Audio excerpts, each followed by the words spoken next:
The husband brings his female university classmate home for dinner. The two women, who have not seen each other for 10 years, are shocked. They can't recognize each other at all. Hayami, who used to wear braces, has turned into a slender lady. Jinju, the rich girl, has become a housewife. During dinner, mother-in-law repeatedly thanks Hayami for investing in his son's company. He even exaggerates that his wife's arms are thicker than the guests' waists. He insists that they eat more. Jinju looked displeased, while Hayami was lost in her memories. 8 years ago, she mustered the courage to confess her love to Jaeho, but he turned up at the meeting with his fiancée, a scene Hayami will never forget. Watching Jinju become a housewife now, she felt a special sense of satisfaction, but her husband turned to the kitchen to give Jinju a massage. "You worked hard today." The scene of the two flirting was all Hayami saw. She joked that she could smell the sweet smell from the living room, and confessed that when she first met her, she found her aloof and unapproachable, but now she feels very kind and amiable. The silly woman doesn't understand the unspoken meaning, until it's time to say goodbye. Hayami can't help but remind her that she should exercise to lose weight. Jinju can't help but feel a huge gap. The huge gap makes her feel particularly uncomfortable, but mother-in-law is praising Hayami in her ear, saying that she has good taste. Unlike her, she has never given him a gift that he likes. Jinju can't help but feel helpless. Isn't thriftiness all about supporting her husband's business? And she still owes her family a large sum of money. Her daughter has come to add to her troubles, hoping that her mother will be as slim and pretty as her aunt. Hayami, on the other hand, invites Jaeho to her home and brings up the past. Then she changes the subject. "I have missed Jaeho very much over the past 10 years. Jaeho is embarrassed and makes excuses to leave hastily. Jinju, on the other hand, comforts herself at home. No matter how good other people become, at least she has a happy family. Jaeho, however, lies on the bed, gloating, feeling his own charm and surprised at Hayami's change. On Friday, Jaeho buys his wife a dress and decides to take her to an important banquet. Jinju struggles to fasten the last button, barely managing to get it on. Her obese figure is completely devoid of beauty. As a result, the next second, the button on the dress pops up to her husband's nose. Mother-in-law is angry that Jinju ruined such an expensive dress and kept nagging him endlessly. Jinju feels aggrieved and blames her husband for not knowing her height and weight. Jaeho can't hold back and retorts that this is already the largest size in the store. The couple argue more and more fiercely, starting to blame each other's parents. In the end, they are so angry that they sleep in separate rooms and do not make up the next day. Jaeho cares about the important dinner and goes to the store to choose a dress of the same style but the smallest size. It seems that he already has someone else in mind as his date. Jinju, on the other hand, has her sister help her alter her dress and get all dolled up to meet up with him. Unexpectedly, she discovers that her husband is attending the dinner with Hayami, and they are wearing the exact same dress. Jinju speculates that they must have chosen each other as their dates because of their argument yesterday. The more she thinks about it, the angrier she gets. However, she doesn't have an invitation, and the staff won't let her in. Jinju has a brainstorm and grabs the man, who is attending the dinner alone, and even produces her ID to ask for his help. She thanked him profusely, and just as she was about to explain, he told her to hurry and find her husband. At this point, the foreign client misunderstood that the two were husband and wife. Jaeho didn't have to explain. The beautiful Hayami satisfied his vanity. What's more, Hayami could speak fluent English. The few of them had a good chat. Jinju watched from afar, not sure what they were talking about. Then she picked up a glass of champagne, wanting to use alcohol to embolden her, but she accidentally broke the glass. Jaeho was afraid that the lie would be uncovered, so he hurriedly excused himself and left for a while. Then he came to his wife's side expressionlessly, and was angry with her for going back on her word. "Didn't she say she wasn't coming to the banquet because the dress didn't fit?" Jinju explained that she had gone to the tailor's to have the dress altered, and that it was your fault for not answering the phone all day. "Anyway, let's go in first and talk about it." Jaehyun explained that this client was particularly important to him, and that Hayami's fluent English was also a partner, which was conducive to winning the order. Then he slipped his wife some taxi fare. Jinju limped to her mother's house to pick up her daughter. Despite being in high heels and having to take public transport to save money, she married against her career-minded mother's wishes. So after marriage, no matter how hard life gets, she dares not tell her parents. Jinju lies that she ate a lot that night, but her mother still notices her feet, which have been worn out by high heels. Jaeho and Hayami go to a bar to celebrate. Thanks to her, he has saved his dying company. It was late at night before Jaeho returned home. Jinju was still angry and had made a fool of herself. Jaeho had lost patience. He was tired after a long day and didn't want to argue anymore. He turned and pushed the door to go to bed. Jinju sat on the sofa in a daze. She didn't know when she had completely lost herself. On Friday, Jaeho asked Hayami to pretend to be his wife again to sign the contract. Unexpectedly, the foreigner asked to visit their home. Jaeho dares not tell his wife the truth and gets 3 spa tickets to get rid of them. Jinju feels sorry for her husband working overtime alone and not being able to go on vacation with her, but she also doesn't want to dampen the spirits of her mother-in-law and daughter. In no time, Jaeho takes down the wedding photos and family photos. After packing, he goes downstairs to pick up Hayami. This scene happens to be seen by a housewife living in the same community. She is so surprised that she quickly calls Jinju to complain. Your husband never went to the office. Now he's coming home with a woman on his arm. Jinju suddenly returned home and lied that her husband was working overtime. She scared the living daylights out of him. Why was the beautiful Hayami sitting in the hostess's seat in a hanbok? Jae-ho hastily got up and tried to get his wife to leave. He begged his wife to leave first. He was entertaining important clients. It was a matter of the company's survival. Everything I do is for the family. I'll explain properly later. Jinju froze in place, feeling more disappointed than ever. She heard Hayami introduce her as the family's maid. She finally woke up from her dream. Her husband resented her for being unpresentable, so he found a beautiful woman to pretend to be his wife when entertaining clients. Jinju, who had nowhere to go, returned to her parents' home. But she didn't dare tell her parents about her grievances. Her strong woman mother had never agreed to her marrying beneath her. In order to support her husband's business, she had never spared any money for herself. Jinju said that there was no food at home, so she ran away. Her mother told her to look in the mirror and live her life with a sense of style. It's also a way to show that she loves herself. While nagging, she asked her younger daughter to serve her sister some soup. Jinju couldn't help but sob. She could only lie and say that she had put too much chili paste in the rice. Her mother became even more angry when she heard this and accused her of only knowing how to eat. After sending the guests away, Hayami went to the bedroom and changed into the hanbok she had brought with her. For some reason, she put the other person's wedding photo over it. Her mother stood in the doorway, eavesdropping, wondering what had happened to Jinju, but her husband pulled her away. The child must have her reasons for trying to hide it. Learning the whole story, her younger sister was furious. No matter what, you can't ask someone to pretend to be your wife for work. Jinju was angry, but she never suspected her husband's relationship with Hayami. Before they got married, they were already good friends, but her younger sister reminded her to be on guard against that woman. Jinju finally became alert. After all, the original Hayami is now slimmer and younger than her. Jae-ho, who felt guilty, hurried over to take his wife home. They were silent the whole way. The next morning, Jinju was still angry. Jae-ho patiently explained that the foreign client had misunderstood that he and Hayami were husband and wife. I had no choice but to do that in order to win the important contract. When mother-in-law heard this, he pretended to understand, but no one would feel good about it. As soon as she turned her head, she scolded her son for being a big idiot. If she had been told in advance, she could have stopped Jinju. Hayami personally went to apologize. She said that she had invested all her assets in order to save Jae-ho's company, and hoped that her sister-in-law would understand. Jinju told her to recognize her position. No matter what the purpose is, she should discuss it with me first, because I know what kind of people you are. I tolerate it. Hayami was full of resentment after hearing this. Fortunately, Jae-ho knew his wife's years of hard work. It was because of her that he was motivated to work hard. This time, I owe it to myself to think about it. Holding each other, they apologized repeatedly and vowed that if there was ever another time, they would never lie to each other again. The next day at noon, Jinju brought her husband a lunchbox. Hayami didn't avoid the awkward situation at all, and she even shared a pair of chopsticks with Jae-ho. Jinju was super unhappy, but she didn't want to lose her temper in front of him. She held back until they were out the door before she let out her dissatisfaction. Jae-ho was especially agitated after hearing this. He emphasized that they were now colleagues. They spent more than 10 hours together every day, and when they were hungry, they would even eat each other's leftovers. He questioned whether his wife was doubting their relationship. Jae-ho was anxious to get back to work and didn't want to continue arguing. Hayami was standing on a high place and heard why the two were arguing. She turned her head and burst into tears in front of Jae-ho. She blamed it on the last time they pretended to be husband and wife to discuss the contract, which made her sister-in-law develop a grudge against her. Jae-ho hurriedly comforted her, saying that it wasn't your fault. It was your wife's petty mind that didn't understand the big picture. Hayami cried bitterly and said that she would maintain a distance from Jae-ho in the future. What an irony. There was no time to communicate with his wife, but there was time to persuade his female colleagues. Jinju was angry all day. Her best friend also found the two of them suspicious. No matter how close you are, you shouldn't share chopsticks, and your husband's reaction is also problematic. He's only agitated because he has something to hide. Otherwise, he wouldn't have become so angry. This kind of man will never admit to it if he's not caught with conclusive evidence. Silly woman. Believing in her husband, she didn't want to make a big deal out of it because she was sensitive. As soon as work was over, Jae-ho started picking out his shirts. There was an important bidding meeting, so he couldn't have dinner at home. There was a hated rich guy in the same industry who always outperformed him. Jae-ho can't compete with him in any project. He vows to win this bid. He works all night on the plan and his neck aches from exhaustion. Hayami sees this and offers to massage Jae-ho's shoulders to relax him. While walking, Hayami tells Jae-ho again about her unrequited love for him in the past. Jae-ho doesn't respond. After all,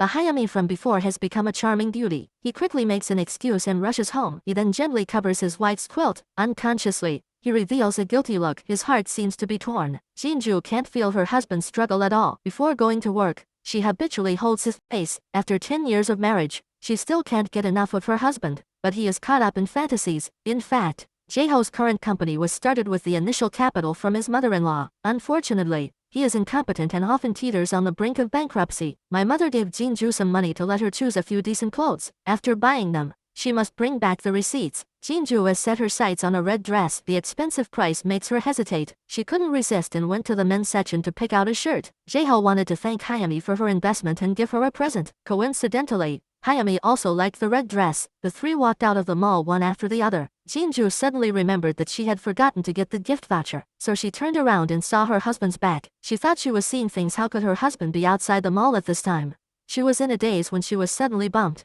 Jinju quickly called her husband. Jaeho lied and said that he was resting at home because he didn't feel well. After hanging up, he immediately contacted his mother to help him lie. He had to get home before his wife. Jinju was half believing and wanted to hurry back to confirm, but when she heard the expensive taxi fare, she started to feel reluctant again. Her mind was full of cucumbers, vegetables and eggs. This is perhaps the tragedy of housewives. In the daily grind of cooking and cleaning, they slowly lose themselves. In the end, she chose to take the cheap bus. When she ran home panting, her husband, who was pretending to be sick, was already in position, not only coughing and complaining about feeling unwell, but also blaming her for not buying him medicine for his cold. Jinju also hoped that she had misread the situation, but how could there be such a similar back? She wanted to confirm the result with mother-in-law, but was scolded. On the surface, she was accused of not caring about her sick husband, but in reality, it was to help her son cover up the lie. As soon as his daughter-in-law left, he rushed into the bedroom and asked him if he had done anything to upset his wife. Jaeho doesn't mind and drives his mother out of the house. Meanwhile,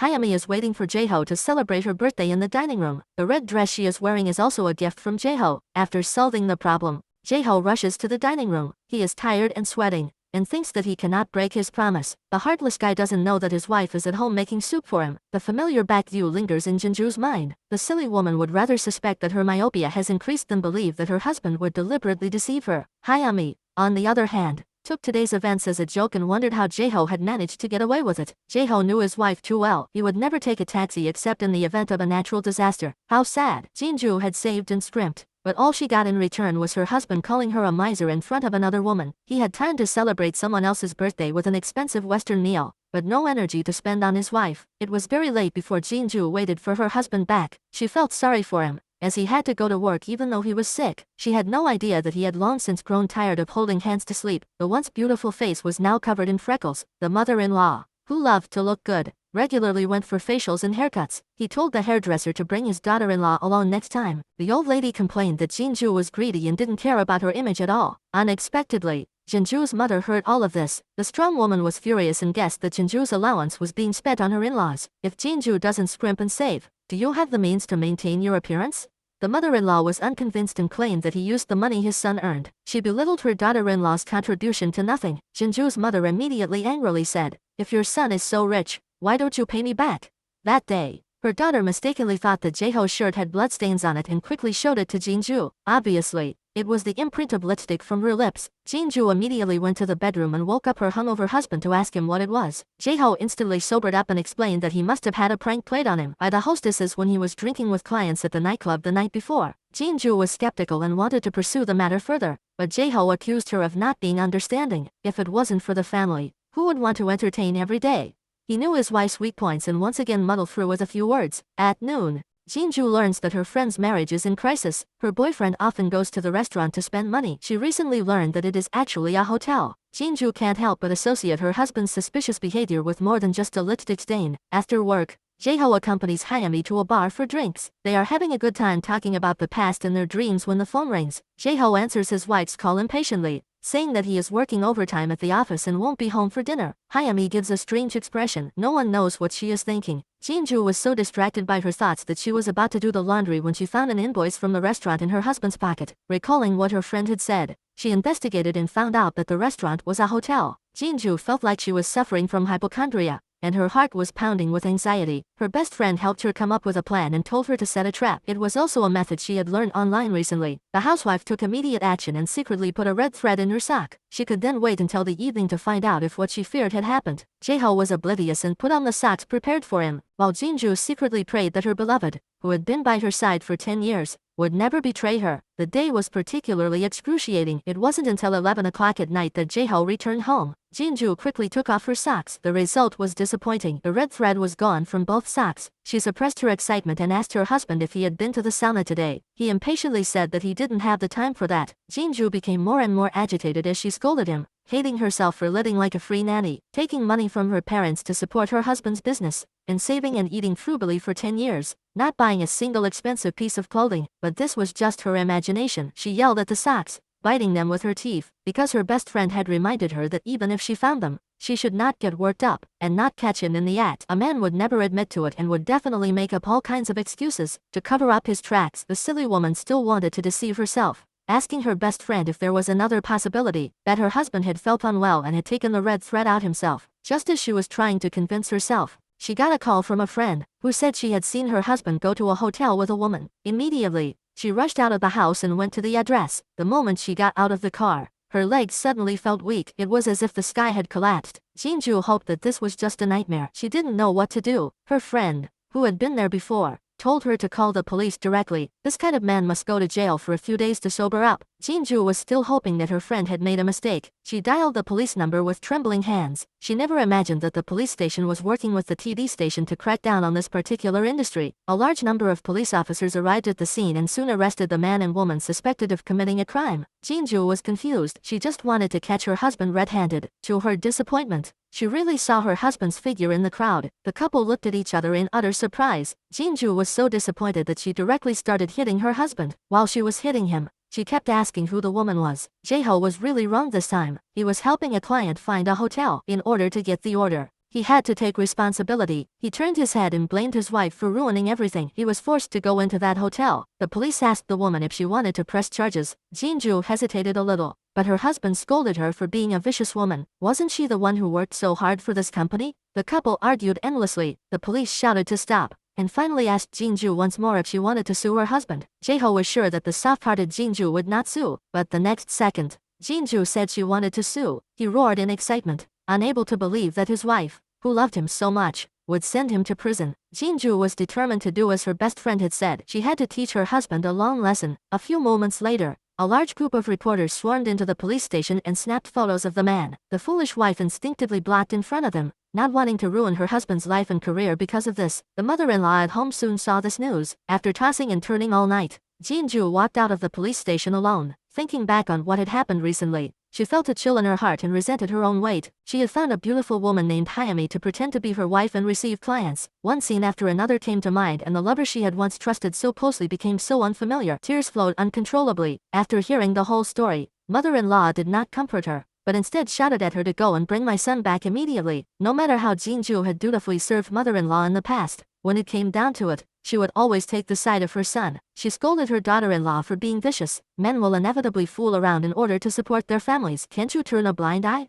Jin-ju couldn't stand it anymore and finally exploded. How has she spent the past 10 years? It's not any easier than her husband, who makes money in order to support her husband's business. She has never spared a dollar to buy herself anything. Now she is awake. Everyone does whatever they want, but she is like a fool, repeatedly compromising and sacrificing. After 3 days, Jae-ho was released. He still bossed his wife around as usual. Jin-ju said imperiously, "I will never be your slave again." The next day, Jin-ju returned home to get something, but found a pair of beautiful high heels on the floor. Her heart tightened. She told her daughter to wait outside. She tiptoed towards the bedroom and gently opened the door. This part of the plot is a bit hard to watch, so let's skip it. A moment later, Jin-ju ran downstairs barefoot. It was as if she could hear her heart being torn apart. She was afraid of dirtying her child's eyes. She ran like she had lost her mind, nearly getting hit by a speeding car. The child was so scared that he cried, not understanding why his mother was acting like this. Then Jin-ju rushed home to pack her bags. When the truth came out, Jae-ho couldn't deny it. He swore that he had never thought about divorce. He was temporarily possessed and begged his wife to forgive him just this once. Jin-ju felt like suffocating. She didn't want to stay with him for even a minute. Jae-ho followed closely behind and ran out of the house.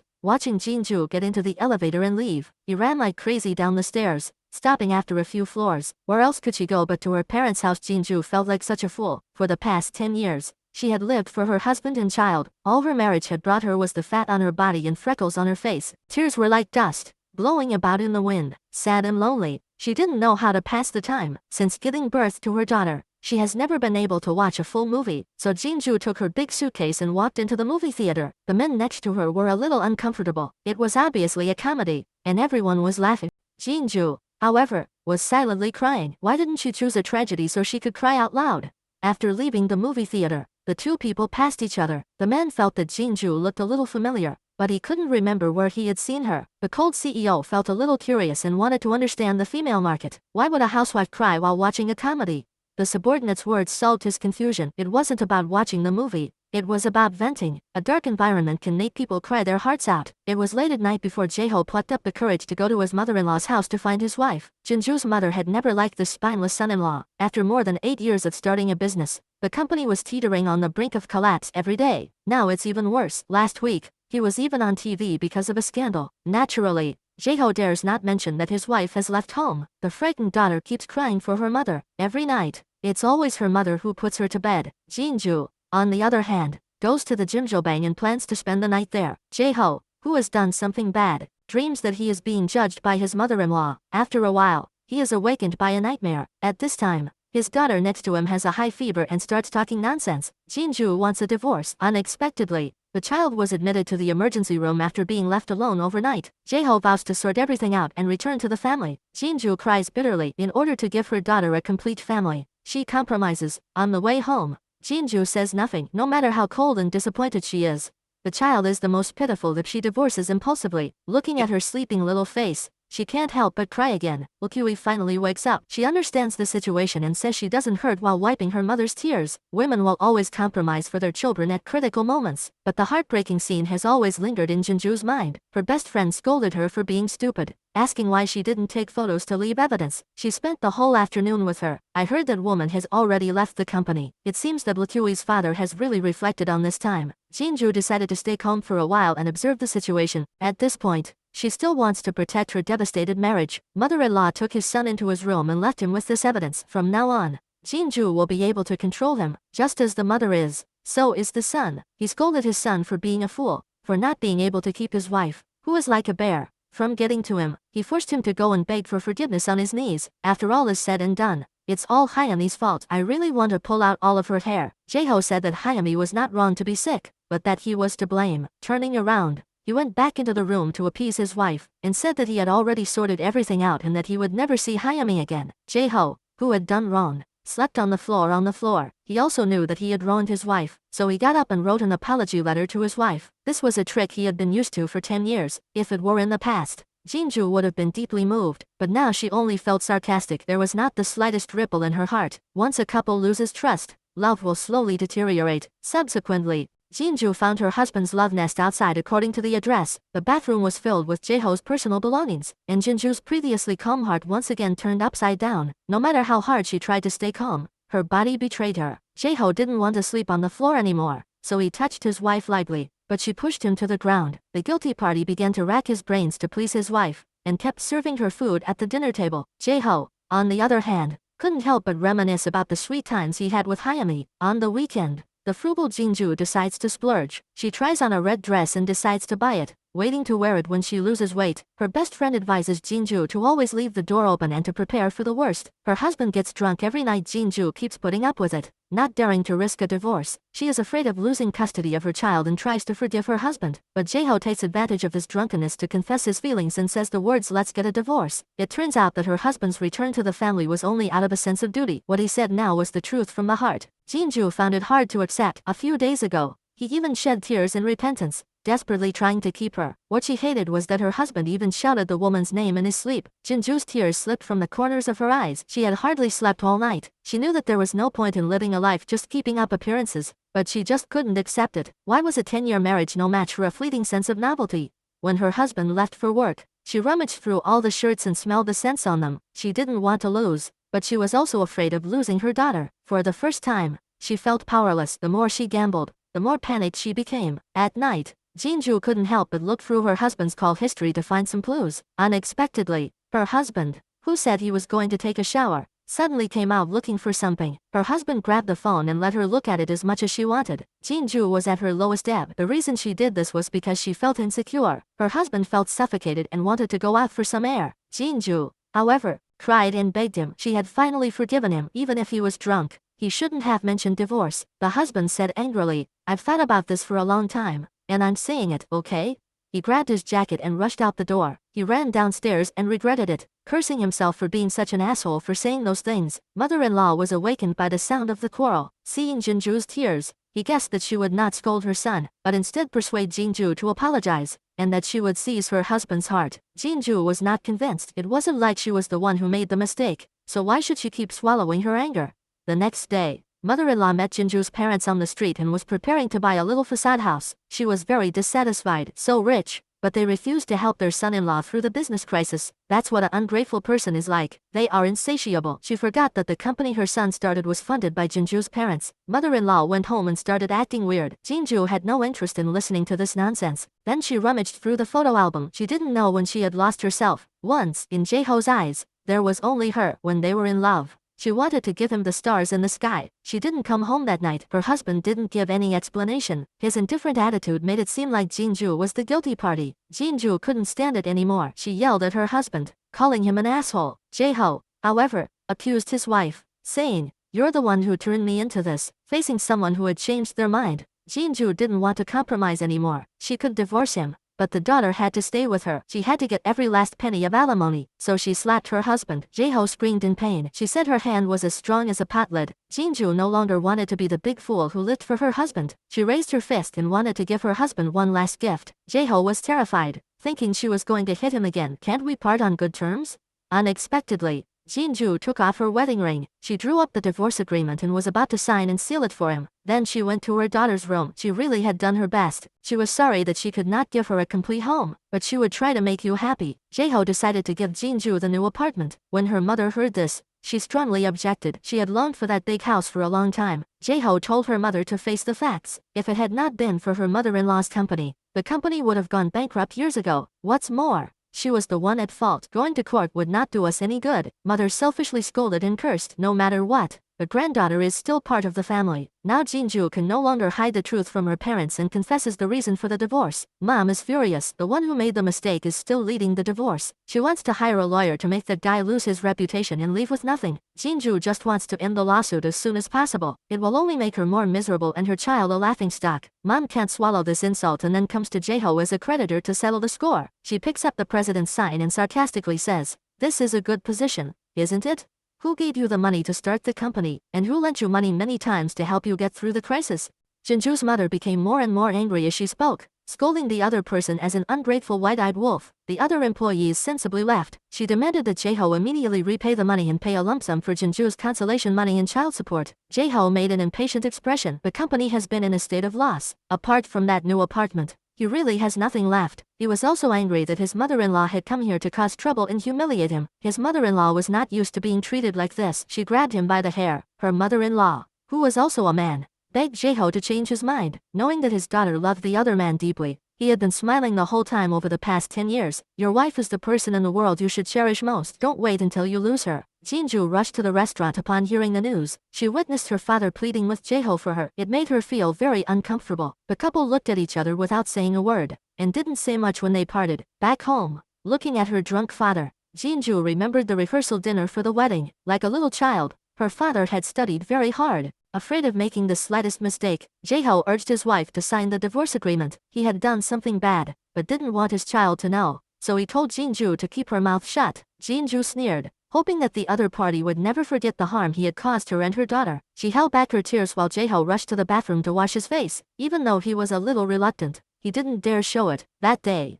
Jinju explained to her daughter with red eyes that she could no longer live with her father and grandmother in the future, but her love for her would not diminish. When she grew up, she would explain the reason to her. Okui cried. Children from single-parent families in kindergarten are especially pitiful and are teased by others. For a 6-year-old child, the divorce of his parents seems like the sky has fallen. Jinju hugs her daughter to comfort her. She has nowhere to turn to vent her pain. She has done her best to protect her family. In the morning, she makes the last breakfast. It is very rich, but the three of them have no appetite. Jinju can't help but tell her mother-in-law her true feelings. Her children are not the only precious ones. She is also a treasure in her parents' hearts. That is why her family has been investing in her son's business all these years. But no matter how mother-in-law treated her over the years, she sincerely hopes that mother-in-law will be healthy in the future. The child woke up and started crying, accepting the divorce of his parents. Although the adults didn't say anything, she knew it was Dad's problem. Akui hates Dad for abandoning her and Mom. Jaeho's voice was a little choked up, promising that even if they don't live together, they can see each other anytime. In pursuit of so-called happiness, he destroyed his happy home with his own hands. The divorce proceedings went faster than expected. Jaeho said he was sorry and hoped she could live a good life, but her best friend came over with tofu to congratulate Jinju on escaping from prison. Jinju thought about it and smashed the tofu directly in Jaeho's face. She turned around smartly and told herself that from now on,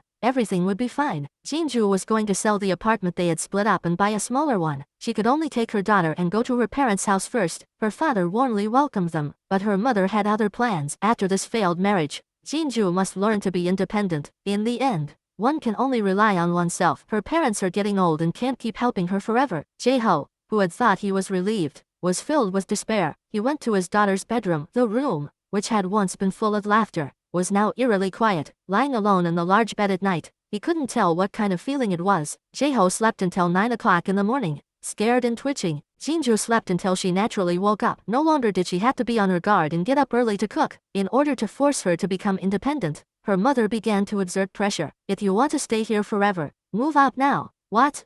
That day, Jinju came to the rescue. The noise of an argument attracted the attention of the CEO. The CEO immediately rolled down the window to see what was going on. Jinju couldn't stand the scumbag touching the old man. She had bought the same shirt and there was no need to dry clean it. This was extortion. The man was furious, shouting and raising his fists. The CEO, a former military instructor, was stronger than an ox. He could never stand bullies who preyed on the weak. His girlfriend, a hopeless romantic, wanted to take the CEO out for fried chicken. Jinju, meanwhile, was crouched on the ground, helping the old man pick up his scattered belongings. The grandmother kept thanking her. If it wasn't for her, her day's work would have been for nothing. The CEO asked Jinju if she knew him from somewhere. Jinju had no recollection at all. She laughed to herself, thinking that all ugly women probably looked the same. Jaehyun thoughtfully then left, but her best friend was mesmerized by the man's charm. Staring at his back, Jinju laughed and reminded her of her status, and walked a short distance. Jaehyun couldn't help but look back. He finally remembered where he had seen this woman before and couldn't help but smile. After her divorce,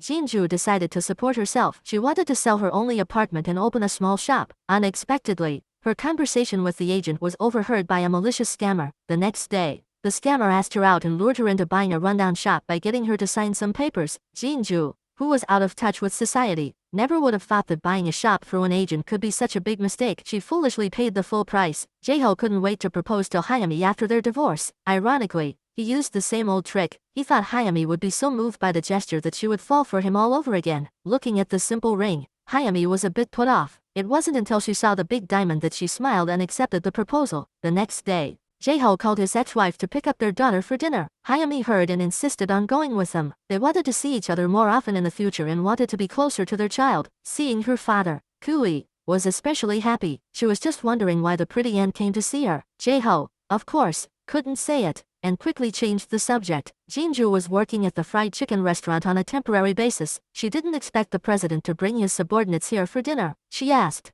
"Did you come here on purpose?" Jaehyun was stunned for a second and said, "I saw the commercial." Jinju said, "I wrote the commercial." Jaehyun was stunned for a second and didn't realize she had such talent. After finishing her drink, Jinju went back to work. From a distance, she saw her ex-husband and Hyami walking towards her with their daughter, looking like a family of 3. The little girl didn't know that the yellow chicken was her mother and kept calling her father to take her picture. Jinju's tears flowed uncontrollably. 10 years of marriage had been a complete loss. When night fell, she hid in a corner and cried alone. Then she was knocked over by Jaehyun. Jaehyun had seen her cry for the first time in the cinema. At that time, he was very curious about why this woman was so sad. Jaehyun walked up to her, handed her a handkerchief and left. The next day, Jinju witnessed her ex-husband smiling helplessly while taking wedding photos. At that moment, her heart felt like it was being cut up by a knife, and it hurt like hell. What's more, she had been cheated out of all her savings by a heartless agent. Jinju felt like the sky had fallen. She had wanted to open a small shop and start a new life. What was she going to rely on to support her daughter? She was too ashamed to tell her mother, but the police department's return call did reach her family. Her mother complained, "Why did you have to give birth to such a stupid daughter? She always believes in other people too easily. That's why she lost her marriage in a mess. Her father tried desperately to stop her daughter, and his heart was more bitter than anyone else's. Jaehyun went to the fried chicken restaurant to look for Jinju, wondering what had happened to her. After dinner, he was still not convinced, so he kept sitting in the car and watching. He didn't tell the driver to leave until the owner closed the door. The next day, he came to the store again without knowing it. His girlfriend suspected that Jinju owed him something. Jaehyun was stunned when he was asked. He had seen Jinju several times, and she always secretly shed tears, so he convinced himself that she just wanted to get back the handkerchief she gave her. The snobbish mother-in-law thinks Hyami's family is wealthy and wants to take her to the hospital to check her health. After getting married, the two want to have a child as soon as possible. After hearing this, Hyami is extremely excited and emphasizes that she is very healthy and does not need to be examined. Hearing about the first child, Hyami is obviously a little panicked and excuses herself, saying that she has something to do with the company. The mother-in-law, who used to have everything handed to him, has to take on the burden of buying food and cooking. Jinju's best friend happened to catch this embarrassing scene and sarcastically said to her, "Isn't doing housework fun? Don't expect your new daughter-in-law to serve you like Jinju did after she marries into the family." The old lady fantasized that her future daughter-in-law would hire a nanny for the family and prepare a sumptuous dinner to treat the other party. After taking a sip of the soup, her son showed a disgusted expression, saying that it had already reached a level that was hard to swallow. The cunning Hyami, however, praised the food as delicious with her eyes wide open. The old lady took this opportunity to ask who would take care of the housework in the future since both of you will be working. Jaeho said that these things would be done. Mom immediately retorted, "Don't I have a daughter-in-law?" Jaeho thought about his mother's terrible cooking and thought that he should hire a nanny after marriage. Hyami, however, did not want to. She said that it was not good to be idle because the elderly were healthy. She had already figured out how to deal with her future mother-in-law. The successive blows made Jinju even more despondent. Mom begged her to pull herself together. "This will only make the person who hurt you laugh." That day, she met Jaeho's mother again on the street. Mrs. Park scolded them for being shameless and not knowing the reason for their divorce. How can they still smile every day?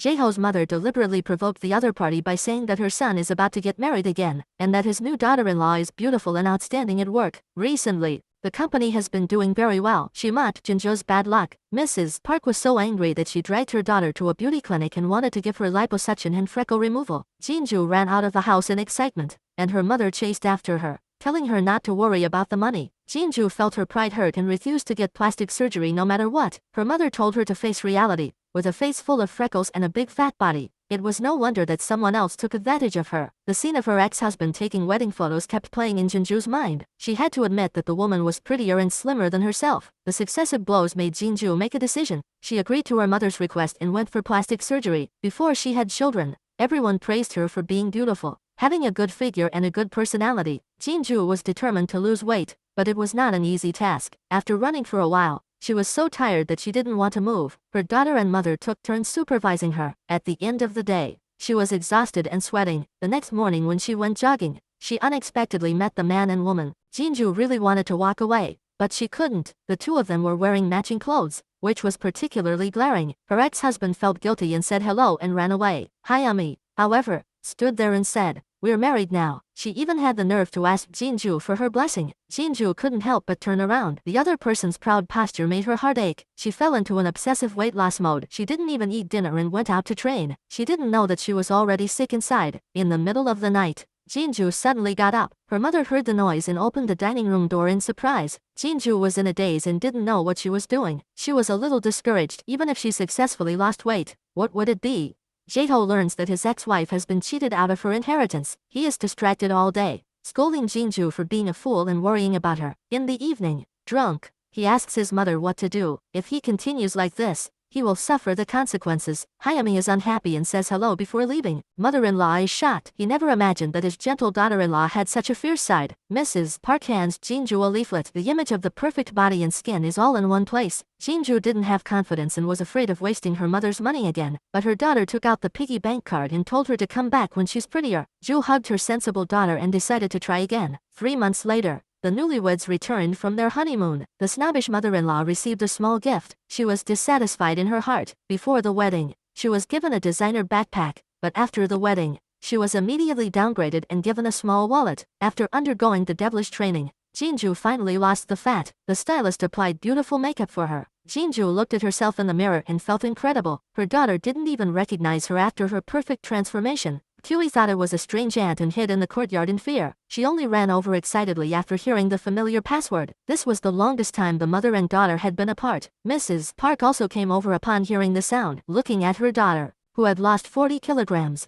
She was so surprised that she couldn't say a word with her mouth wide open. Jinju not only lost weight, she also regained her confidence. Kiwi picked out some old pants and insisted her mother try them on. This was the happiest day for the family since the divorce. Her best friend was also happy for Jinju. Jaeho would definitely regret it if he saw her now, having previously criticized her appearance. Jinju was determined to start a new life. She had once been a top student at a prestigious university. She had given up her career for her family, but now she wanted to get it all back. Her best friend advised her to keep her divorce a secret to avoid being discriminated against as she had been. Jinju took this to heart. That day she received a call for an interview at one of the top advertising agencies in the industry. She was extremely nervous, but as soon as she saw the man who had helped her out, it was clear that the CEO didn't recognize Jinju at all. Jinju also planned to pretend not to know the other person and hide her personal situation as her best friend had advised. After all, she had worked for a household name before getting married, which was a big plus. The cold CEO only looks at results and doesn't pay much attention to why she hasn't worked for 10 years. 3 days later,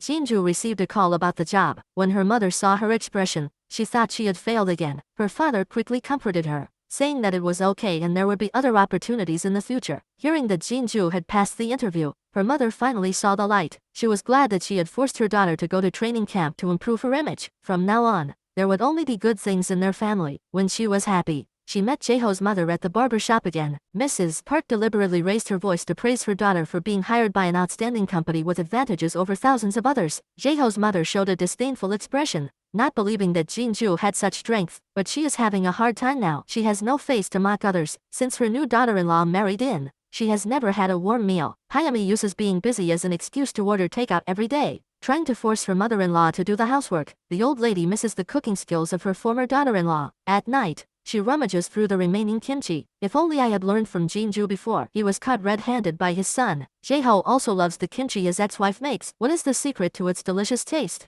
At the same time, he is also a little worried about his ex-wife's situation. She was cheated out of her apartment. I guess she is not doing well. Maybe she is working as a nanny somewhere. At the tender, Jaeho saw his most feared competitor from afar. Who is the beautiful woman next to him? Could it be the new secretary? Jinju accidentally glimpsed his ex-husband and went over to warn him not to keep taking Hayami to see his daughter. Jaeho finally recognized his ex-wife and his eyes widened in shock. His mind went blank. He froze for a while before he regained his senses. His friend sighed, saying that Jinju seemed like a different person. Jaeho pretended to be calm and asked her how she had lost weight. He also asked why she was with that annoying guy. Jaehan walked over, curious if the two knew each other. Jinju desperately flashes her eyes in order to enter the current company. She hid her marital history. Jaeho was very perceptive. After all, the two companies are in a competitive relationship. He lied and said he mistook someone. Jaehan told him not to hit on Jinju so casually. Jinju is his employee. His behavior really upset Jaeho. The bidding is Jaeho is in no mood to work at all. He keeps staring at his ex-wife across the street. He thinks she is doing this to get back at him. Every day, she goes to work at a competitor's company wearing short skirts. In Jinju's eyes, he looks like a drunk with his raised eyebrows, unable to bear it anymore. A friend reminds him to stop looking at Jinju. Jinju's return to the workplace is not an easy task. While she is in the bathroom, she has the opportunity to take off her high heels and relax for a while. As soon as she comes out, someone compliments her figure. She really wants to buy a child-sized jacket. Jinju stands in front of the mirror and looks at herself. Who would have thought that 3 months ago, she was still a big fat girl? I hope that her ex-husband dumped her not just because of her appearance so shallow. He's leaving Jinju. Jinju accidentally twists her ankle. The CEO quickly reaches out to help her. This scene is just caught by Jaeho. He scolds her, accusing her of wearing such high heels. And why is that guy holding her hand all the time? They arrive at the parking lot. Jinju asks the boss carefully, "Don't you provide lunch? It's already 2 p.m. Jaehan wants to refuse, but hears her stomach growl. The two of them went to a Western restaurant. Just as they sat down, Jaehan's ex-husband called. Jaehan said it was okay, that she could answer the call here. Jinju was afraid that she might lose her temper and curse. The cold CEO thought she was straightforward and funny. Jaeho questioned whether Jinju was planning to get back at him. How could a housewife for 10 years enter the industry's most famous advertising company? Jinju was speechless and told him not to underestimate people. She is a high achiever who graduated from a prestigious university and worked for a large company before getting married. The funny Jaeho turns a deaf ear to her. "You're not still with that guy, are you?" Jinju says, "I'm not your wife anymore." so don't worry about me. Jae-ho says that she is the mother of his child and should be careful of what she says and does when she is out. Jin-ju angrily hangs up the phone and vows secretly that she will never be influenced by her ex-husband again. But in front of Jae-ho, her friend praised Jin-ju for how much she had changed, saying she looked even brighter than Hyami. Hyami had kept her secret of having a child out of wedlock and married. Who would have thought that she had a 6-year-old son? But his mother hated her husband because he was too poor and didn't even have a decent apartment. Hyami just wanted a good father for her child and asked her to help her lie. After all, her mother, who was getting married for the 3rd time, would soon fly back to the United States. This was the first time the two families had met. The snobbish mother-in-law thought Hyami's mother was a wealthy woman, and that's why she was willing to let Jin-ju take her only granddaughter. She was looking forward to her new daughter-in-law getting her a grandson as soon as possible. The mother-in-law immediately said, "I heard that you are very busy with your career." Hyami quickly gave her mother a wink. She mumbled a few words to get out of it. The greedy mother and son didn't have a clear understanding. How could a real rich girl marry Jae-ho?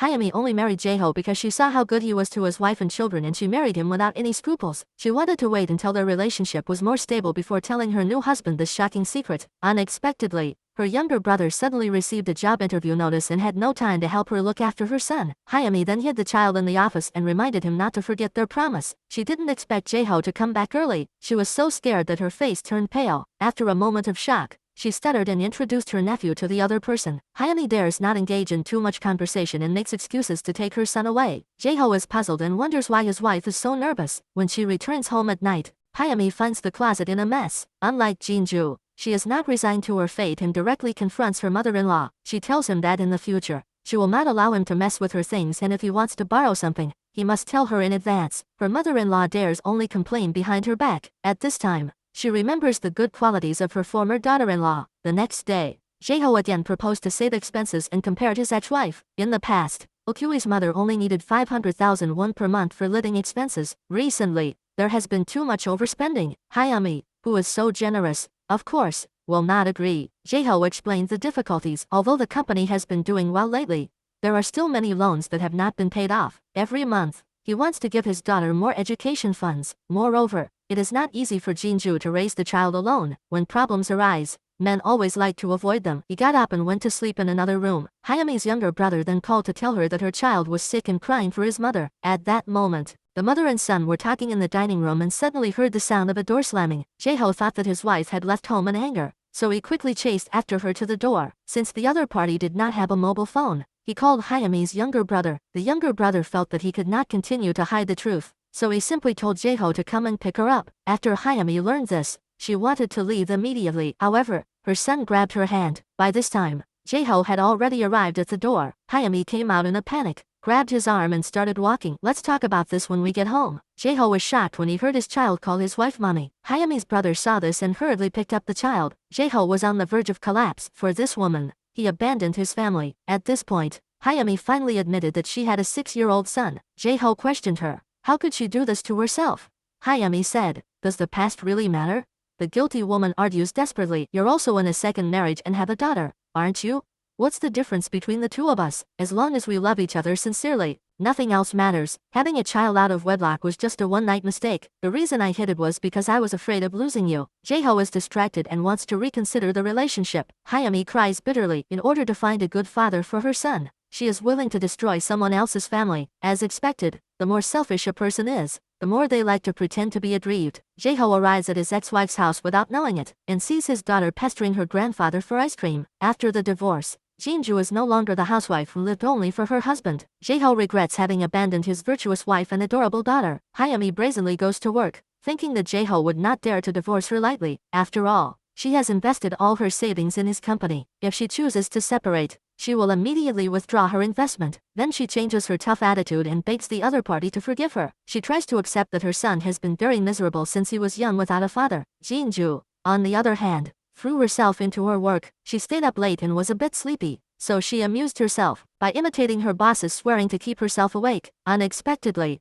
Jaehyun happened to catch this funny scene. Jaehyun couldn't help but let out a sound when he heard her. Jin-ju was so scared that she immediately stood up. Jaehyun decided to change her image in the hearts of the staff and took her to a bar. He volunteered to play the drums, which Jin-ju found super cool and couldn't help but clap her hands. Unexpectedly, the normally unemotional CEO had such a passionate side. After leaving the bar, Jin-ju grabbed a handful of free candy. For a while, She hadn't been able to break her habit as a housewife. When they said goodbye, she kept thanking her boss. She had a very special and enjoyable evening. She looked contented, like a little girl. Jaehyun listened quietly, and a smile could not help but appear on her face. Jinju shared the candy with the other person. If you chew candy, driving will not be difficult. Meanwhile, after weighing the pros and cons, Jae-ho compromised. He didn't want to get divorced and become the laughingstock of others, but there is a thorny problem. He needs to convince his mother to accept his grandson, who is not related by blood. The next day, he brings the child to see his grandmother. In order to avoid a fight, Jae-ho asks the two to leave, so that he can negotiate with his mother alone. The snobbish mother-in-law finally gets his comeuppance. Who let her condone her son's mistakes?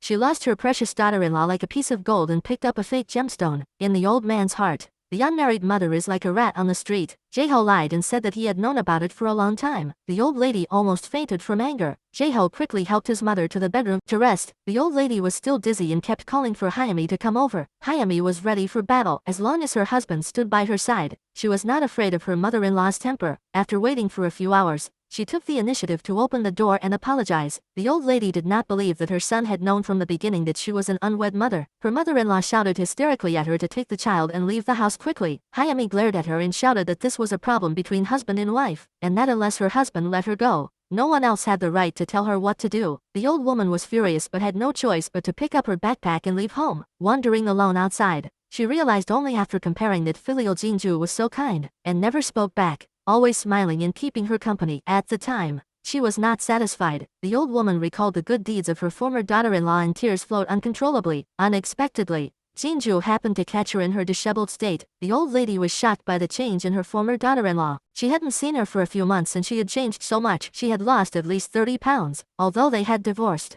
they had lived together for 10 years after all, not to mention the fact that she was still her daughter's grandmother. So Jinju took the hungry old lady to a soup restaurant. The old lady couldn't help but complain about why she hadn't dressed like this before. If she had always been this pretty, maybe she wouldn't have gotten divorced. Jae-ho rushed to the restaurant to pick up his mother and take her home. The three of them didn't say much to each other when they parted. The feeling was self-evident. In front of her husband, Hyami pretended to be anxious, but she was pushed aside by her mother-in-law. Only when you lose something do you know how to cherish it. Jinju is the best daughter-in-law. Then she told her son that she could not live with that woman and that she had to get rid of them as soon as possible. Mom forced Jae-ho to choose between her and Hyami. Jae-ho was torn between the two. If he divorced again, he would become a laughingstock. Hyami got up early for the first time in her life and followed the recipe to make a nourishing soup. She mustn't let her husband feel her indifference. She also wants to get along with her mother-in-law. The old lady didn't appreciate her efforts at all and pushed the soup onto the floor. Hyami suppressed her anger and planned to separate the family. Otherwise, her son's life would not be easy. Jinju, who has returned to work, feels like she has an extra dear. The new project proposal is well received. The theme of motherly love deeply touches the president. Her son is the pain in her heart. At an innocent age, he was abandoned in an orphanage. Since then, he has locked his heart and never shed a tear. Later, he decided to send Jinju to participate in this bidding competition. Hyami was also full of ambition, hoping to win this bidding to consolidate her position in her husband's heart. The two companies met at the gate. The evil woman was stunned. She hadn't seen the yellow-faced woman for a few months, but she had turned into a beauty in the workplace. She couldn't control her excitement and kept confirming with Jae-ho how Jinju had become like that, and she was even working at the top advertising agency. Unexpectedly, her husband knew about it and let her pretend that she didn't know about the relationship. After hearing this, Hyami became even more angry and determined that her husband was hiding something. Otherwise, why would he tell her that your ex-wife has become beautiful and capable? Are you not regretting it? Hyami was restless and suspected that Jinju was deliberately taking revenge on her. Jae-ho patiently comforted her. Today, you are the spokesperson for the bidding meeting, so you must remain calm. This project is particularly important to us. Similarly, Jinju, who had just returned to the workplace, was very nervous and accidentally scattered the documents on the floor again. Her ex-husband looked helpless, as if he had expected this outcome. After being a housewife for 10 years, she would only be embarrassed if she went up there. Hyami, on the other hand, was full of pride. Jinju's stupid appearance made it unnecessary for her to go up there herself. Jinju tried hard to adjust her state of mind. Recalling the affirmation of her boss, she finally regained her confidence. She thought clearly, spoke fluently, and perfectly presented the plan she had worked hard on for a month. Standing on the stage, she sparkled, and finally won a round of applause. Hayami's face was about to turn green with anger. The president celebrated with the planning department. The staff joked that the president had changed. It was the first time in 3 years that they had seen him joke. The colleagues from the same period could not help but praise Jinju for her outstanding performance today. While everyone was in a happy mood, an old employee who had drunk too much suddenly started a commotion, asking Jinju and the boss to drink a toast. The scene fell into an awkward silence. Everyone thought that the cold and aloof president would refuse. Unexpectedly, he got up and said that he was doing it to encourage the staff. The president's face instantly turned red. The outgoing Jinju mistakenly thought that he was not strong enough to drink. Hayami went crazy. The business elite who had returned from studying abroad actually lost to a housewife. This is really a big joke. Then she began to complain about her husband for not telling her in advance, which made her careless. Jae-ho speculated that his ex-wife had hidden her marital history in order to get into the company, so he had been winking and pretending not to know her before. The evil woman wanted to use this to get rid of the thorn in her eye after hearing it. She couldn't let the other person establish a foothold in the advertising industry. The company she works for is their biggest competitor. What if Jinju tells everyone about their past? How will they get ahead in the future?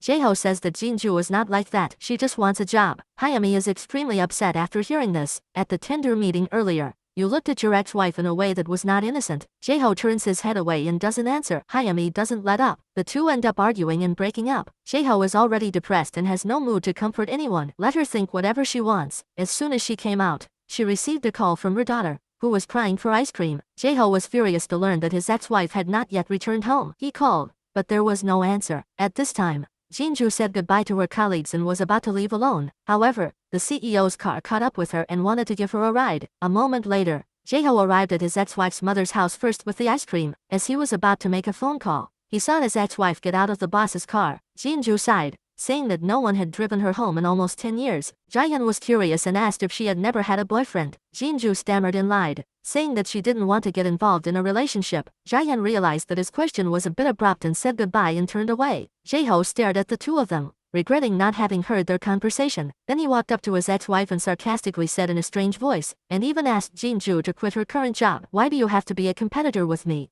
And your boss doesn't look like a nice person. Jinju threatened, if you don't leave, I'll call mommy. Jae-ho immediately ran away in fear. His stepson, however, messed up the house. The old lady couldn't help reaching out to educate her grandson, who was not related by blood. Hayami saw this and pulled her son behind her, questioning what mother-in-law was doing. The two sides had reached a point of mutual incompatibility.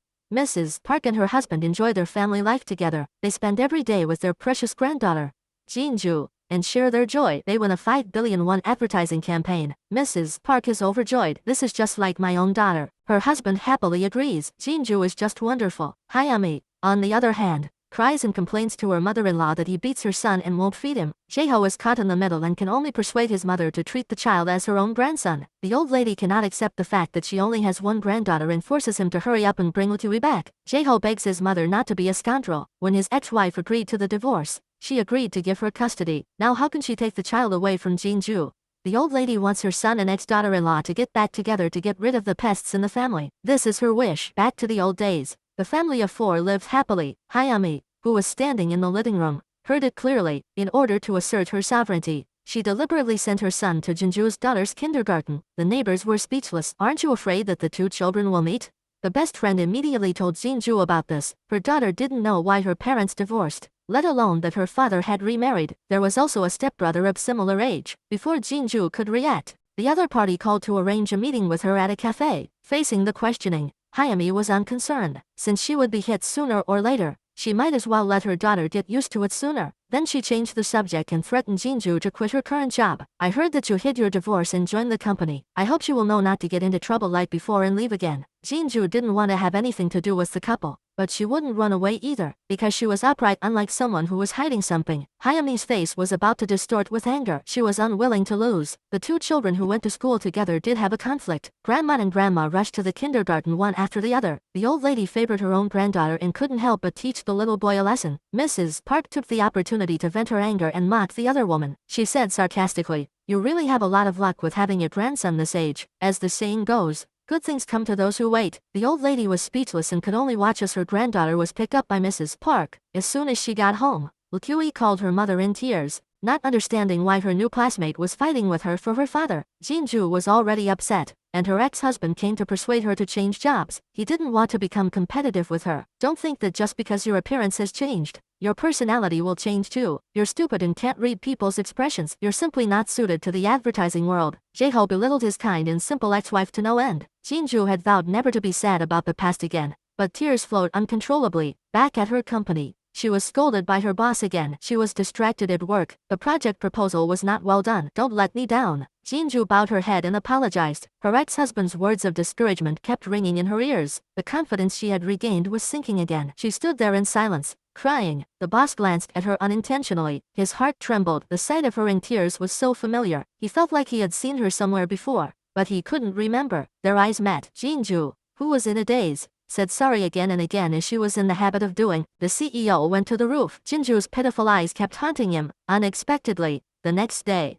Jinju's ugly photos before losing weight were posted on the company intranet. Colleagues sat around discussing it. Jinju was so shocked that she almost fainted. The CEO was also browsing the photos. Finally, he realized who she was. The woman who sat next to him in the cinema and silently wept, and the woman who helped an old lady out of trouble on the street. He then called Jinju to his office. As soon as he saw her, he angrily asked why she had pretended not to know him. Jin-ju was at a loss for words, but the CEO then held out his hand. She misunderstood and immediately ran back to her desk to write and submit her resignation. It turned out that the CEO just wanted her to return the handkerchief. It was a false alarm. Jin-ju was overjoyed. The reason she hadn't told him was that she didn't think she had left a good impression on him in the past. However, the CEO thought that she was the same person as before. Jin-ju was so surprised she was beside herself. Do you know how much weight I've lost? Then she added, I'd become even prettier after losing weight. She hurriedly grabbed the resignation letter before it was too late. She didn't want to lose the job she had worked so hard to get. Jin-ju already guessed who was behind the plot. Apart from her ex-in-laws, no one else had any photos of her from the past. She decided to fight fire with fire. She rushed to her ex-husband's company and threw out beautiful photos of her from university. Jin-ju asked her if she thought that was funny. She could go all the way. A staff member picked up the photo of the boss's wife and couldn't help exclaiming in awe. Hayami directly raised her hand and slapped Jin-ju. Jae-ho was shocked and asked her loudly what she was doing. Jin-ju told her to remember what it felt like to be shameless. After scolding her, she turned around and left. Hayami's eyes were red with anger as she shouted hysterically.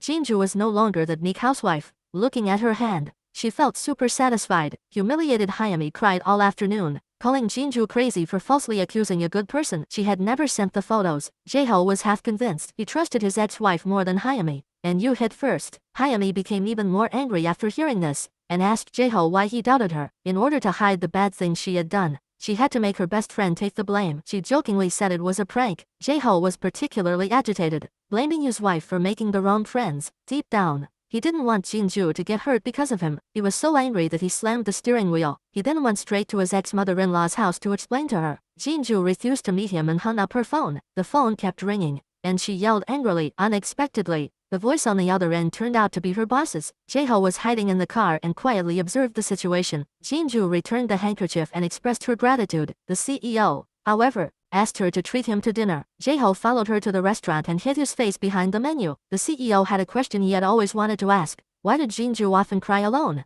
This made him think of his real mother. As a child, he often saw her doing the same thing, but never had the chance to ask her about it. Because his mother had abandoned him at the orphanage, the CEO was eager to get an answer from the crying employee. Jin-ju gave him a sympathetic look. Jae-ho, who was far away, couldn't hear clearly and was getting anxious like a monkey. Jin-ju didn't tell Jae-hyun the reason why she was crying, and hoped that he would be able to confirm it with his birth mother in person. Some wounds cannot be healed by others. The more Jae-ho watched from the corner, the more he felt that something was wrong. He was so angry that he rushed straight up to the two of them and pretended to bump into them. After greeting Jae-hyun, he acted as if he was not familiar with his ex-wife. Then he just sat down. Since they had such a connection, they might as well have a drink together. Jin-ju excused herself to go to the bathroom and gave her ex-husband a wink. In order to get into the company smoothly, she hid her past. As soon as she turned around, she questioned her ex-husband about what he really wanted. Jae-ho reminded Jin-ju to know her place. A rich man like Jae-hyun would never fall for a divorced woman. Jin-ju scolded her ex-husband for minding his own business. Does she think she is as self-absorbed as he is?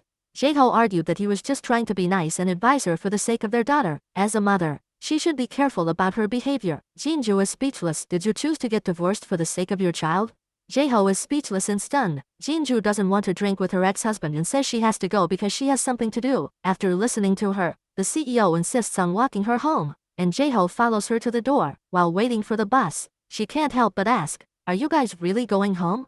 Jae-ho is so carried away that he calls out to Jin-ju and wants to walk her home himself. The CEO is confused and asks the other person why he said such a thing. Jae-ho is speechless and can only watch Jin-ju leave. The old lady cannot accept her grandson, who is not related by blood. She deliberately asks the little boy if he knows who his biological father is. Hayami is furious and shouts at her son to go back to his room quickly. Then she threatens her mother-in-law that if he continues like this, they will have no choice but to separate. Later, she goes back to her room and says to herself that she is not Jin-ju. She will not let mother-in-law bully her. The old lady suddenly pushes the door in and hates herself for being blind to invite such an unlucky thing. Jae-ho happens to catch his mother's barbaric appearance. Hayami immediately pretends to be aggrieved and does not understand why mother-in-law is always picking on them. Jae-ho believes in Hayami's provocation. In the past, my mother often bullied Jin-ju unreasonably. The old lady is on the verge of collapse and forces her son to choose between the two. Jae-ho, who has lost everything, dares not gamble anymore. Please stop making trouble. Mother, the young and handsome younger brother, the mature and wealthy CEO,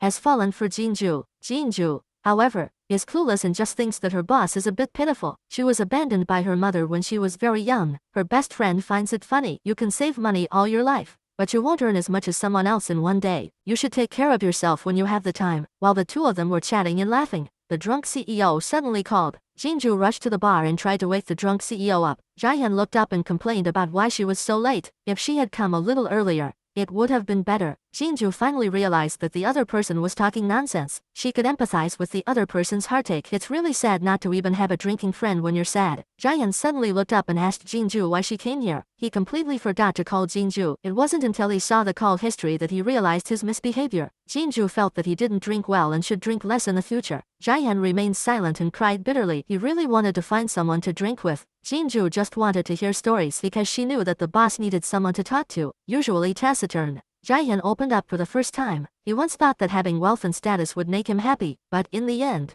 he found that his heart was even more empty. Money can buy everything you want, but you can't forget the way your mother avoided you and the way she cried alone. To her, his existence was meaningless. That's why she chose to abandon her 6-year-old son. One thing Jin-ju is sure of is that his mother's hiding and crying is because she loves him. Because her tears will seep into her child's heart, she is forcing herself to be strong. Maybe she has some unavoidable hardships. Jae-hyun's warm words, with moist eyes, really bring him some comfort. Jin-ju cries and laughs. He thought that the cold-faced boss was a robot without blood or tears. Now he seems more humane. Jae-hyun turns his head away, stubbornly believing that he doesn't need sympathy. The boss silently squeezed the handkerchief Jin-ju gave him. Jin-ju, who had been trying to coax her child to sleep, kept thinking about the boss's tears. Before the divorce, she had also repeatedly avoided her daughter and cried in secret. A colleague's younger brother noticed that Jin-ju didn't look well and was curious about what had happened to her. Jin-ju explained that she was just a little tired. The man defended himself. We are now in a cooperative relationship. You can only order you around if you are healthy. He firmly reminded her that you have to take the tonic 3 times a day to get the effect. Jae-hyun has not yet realized that he is attracted to Jin-ju. He is often amused by her serious manner. Jin-ju can't figure out what the other person is saying, and it makes her even more confused. The two of them were laughing and joking when they were interrupted by a rich girl. Jin-ju met her boss's fiancé for the first time. She quickly got up and greeted her. Jisoo, however, asked Jin-ju to make her a cup of coffee. Even though she knows that the man doesn't love her, she still clings to him. Hayami also can't stand that Jin-ju works in the same industry. She is afraid that the past of the three will be exposed, so she finds Jisoo and tells her to be on guard against the new employee. She even slanders that her man was taken away 10 years ago. If you don't want to experience it yourself, you'd better think of a countermeasure in advance. The paranoid Jisoo took it to heart. She also noticed that her fiancé was a little different towards Jin-ju. In order to assert her sovereignty, she deliberately invited the employees of the development department to a private club for dinner. The younger brother of a colleague also took special care of Jin-ju, always passing her the good things to eat. Jisoo was even more convinced that the other party was not simple. She even praised her for being popular. Then the tone of the conversation changed. She mocked her for pretending to be innocent and not knowing her place. Jae-hyun sensed that something was wrong and grabbed her arm. She lit a pipe to make her shut up. Jisoo turned a deaf ear and simply threw out the photos she had taken secretly. With these few photos, she could frame someone. Jin-ju had no reason to stay. She got up and left. She never dreamed she would be humiliated like this. After this incident, the CEO was also awakened. He decided to end this loveless marriage. Jisoo promised to help him achieve greater success. He was free to use all the resources. Jae-hyun refused. Only recently had he realized that this was not what he wanted. The next day, the two met in the elevator. Jin-ju was very sorry to have caused his fiancé to misunderstand. He hoped he could explain. Jae-hyun instead asked, "What if this isn't a misunderstanding?" He also asked himself again and again. Every time they met, his heart raced. What exactly was the emotion? Jin-ju, however, cut him off and asked him not to ruin his respect for him. A wife who has been hurt will never allow herself to become that kind of woman. She began to deliberately avoid him and even stopped answering his calls. Jaehyun had no choice but to send someone to convey the message and call her to the office. Jinju stood 1 meter away and said that this was his position, asking him not to overstep it. Jaehyun, who is not good with words, could only ask his subordinates what to do to please a woman. No woman will not like jewelry. The more expensive it is, the faster the anger will subside. Jaehyun believed him and went to the counter alone to pick out a limited edition diamond necklace. The salesperson happily packed it up and said his lover would be very happy to receive it. At this time, Dasu also found out about Hyami and Jinju's ill-fated relationship. Seeing the information, Hyami looked panicked and said what was written wasn't entirely true. She emphasized that Jinju had taken her man, and she begged the other not to show the information to Jaehyun. This would only push the two closer together. Jaehyun waits outside Jinju's house, unable to wait to hand over the apology gift. Looking at the sparkling diamond necklace, Jinju is angry that the other person doesn't understand and immediately wants to return it. Jinju feels that the boss is frivolous and accuses him of using her for amusement. Jaehyun simply throws away the gift since she doesn't want it. It's just trash. Jinju pretends not to care and goes home to calculate her monthly living expenses, her daughter's education, insurance premiums. A divorced housewife can't help but be thrifty. She can't help but miss the necklace that was thrown away. Later, she came to the door and scolded Jaehyun while picking things up. Are you showing off how rich you are? It's so annoying. The next day, she returned the gift to the owner and taught him a lesson about wastefulness. The necklace he casually threw away could be someone else's living expenses for months. Jinju, who saves and scrimps, can't stand to see such a thing, and she is even less willing to get involved with a man who is engaged. Jaehyun could tell that she deliberately wanted to draw a line. She didn't like forcing people either. Jinju threw herself into her work. Her colleagues were also a little attracted to her. They always avoided eye contact. Jaehyun saw the two of them laughing and joking through the door. She felt jealous instantly. He was proud and arrogant, and he didn't want to withdraw his feelings. He didn't want to become a moody idiot. He scolded Jinju in his heart, saying that she looked ugly when she laughed, but he couldn't help but feel irritated. Jaehyun waited until Jinju finished her overtime shift and asked to talk to her alone. The colleague stood there convinced that the rumors were not true and that the two should not be in a relationship. In fact, Jaehyun had already broken up with his fiancée and would approach Jinju's heart as a man of integrity. Jinju, however, thought about her own experience. At that time, her ex-husband said that there was also her fault in the divorce. No matter what the other person's situation is, she would never want to destroy someone else's relationship. She doesn't want to hear any ridiculous excuses. Jaehyun, who was abandoned by his mother at the age of 6, has been lonely for decades. For the first time, he meets a woman who makes his heart ache. Jinju says firmly what he says, but in his heart he can't help but pity him. He can only keep deceiving himself. Jaeho's mother lives with Hyami every day, but she is thinking about Jinju. The crafty Hyami coaxes her husband, saying that her mother-in-law has been acting strangely lately, often forgetting things and falsely accusing others. She suspects that she has Alzheimer's disease and is preparing to take her to the hospital tomorrow for a checkup. After the examination, Jaeho's mother was found to have no major problems. The doctor advised the elderly person to adjust her diet and keep her mood upbeat. Hyami pretends to be filial in front of outsiders. When she is alone with her mother-in-law, she immediately shows her true face. Then she took the old lady to the small apartment she had newly rented. Although it is a loft, the heating is very good here. It is just right for living alone. Since you don't like living with me, you might as well separate from me as soon as possible. The domineering old lady was repeatedly taken care of by Hyami. She just wanted to get her hands on her, but the other party held her tightly. That day, Jinju was surprised to find her ex-mother-in-law at the company. Jaeho's mother even claimed that Jinju was her daughter-in-law. Jinju had to hold the documents in front of her face, afraid that the old lady would see. She was always on edge. After the exhibition hall, she made an excuse to go to the bathroom. Then she asked Jaeho to control his mother. Do you want to advertise the fact that I'm a divorced woman with a child? Unexpectedly, Jaeho also came to the bidding meeting and bumped into each other. Jinju emphasized that she could not afford to lose her current job, while her ex-husband suspected that she was just afraid of her boss finding out about their affair. Hyami came over directly and questioned what the two of them were doing. In front of Jaehyun's interview, she pretended to be unfamiliar with Jinju and extended her hand to say hello. Jinju ignored her and refused to play alone with her. Hyami then turned to talk to Jaehyun, but he didn't remember her at all. Jaeho kept turning around to stare at the back of his ex-wife's figure. At the bidding meeting, he was full of resentment, cursing his ex-wife in his heart. How soon after the divorce was it that she was already having an affair with the boss? The advertiser was very satisfied with Jinju's last project proposal, and wanted to give her the opportunity to bid for this project as well. Hyami gave a sinister smile and vowed to win this time. Mrs. Yellow Face. After the meeting, Jaeho received a text message from Jinju, and learned that his mother had been waiting near the company for Jinju. He had to find an excuse to get rid of his wife and went to the cafe. When his mother saw Jaeho, She was very surprised. Jae-ho firmly took his mother away, saying that Jinju would not come to see her anymore. His mother hoped that Jae-ho and Jinju would reconcile and take their granddaughter home. As long as Jinju could forgive her, she was willing to do anything. Then the mother and son went to the park to talk. His mother knew that Jae-ho also regretted it. He had been confused by a bad woman for a moment and imagined that he could go back to the original situation. Jae-ho asked his mother not to go to the company to look for Jinju anymore, in order to get her current job. She hid the divorce from her boss. If he finds out, she may be fired. So he kneeled on the ground and begged his mother not to be unreasonable. Only after losing her son did she realize how good her former daughter-in-law had been. It was they,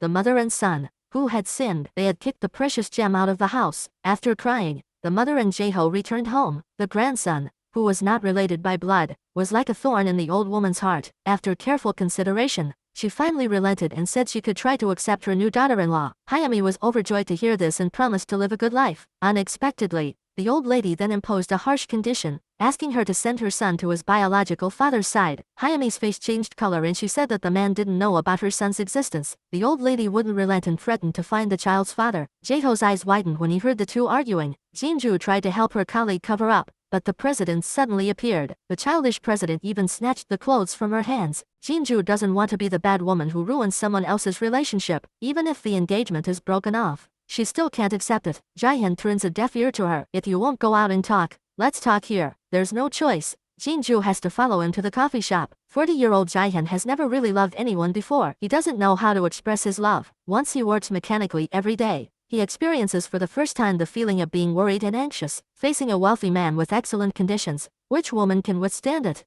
Jinju, who had experienced a failed marriage, instinctively resisted. She had neither the courage nor the energy. She said, "If you do this, you'll make me tired." The CEO hurriedly said, "I'm sorry." Jinju turned around and returned to the company. She couldn't help feeling sorry for the lonely man. She hoped he wouldn't feel sorry for himself. At this time, a colleague seemed to hear Jinju's thoughts. Jisoo refused to break up with Jaehyun and even insisted on moving in together. Jaehyun simply gave her the house and packed her bags to leave. Jisoo chased after him and desperately tried to convince him that it was enough that she was the only one who loved him. Jaehyun had already come to her senses and knew that it wasn't love, but she just couldn't accept it. The spoiled rich girl thought that this was love. The colder the other person was, the more her competitive instinct was aroused. Even if she had to guard her body, it was fine. Jaehyun felt a deep sense of suffocation. Hayami helped Jisoo come up with a plan and had already come up with a good idea. She would personally uncover Jinju's false mask at today's bidding meeting. Before the meeting started, her younger sister came to give Jinju some documents and reminded her not to call Latui mom when they met. The child didn't understand and argued with the aunt. At this time, colleagues came over,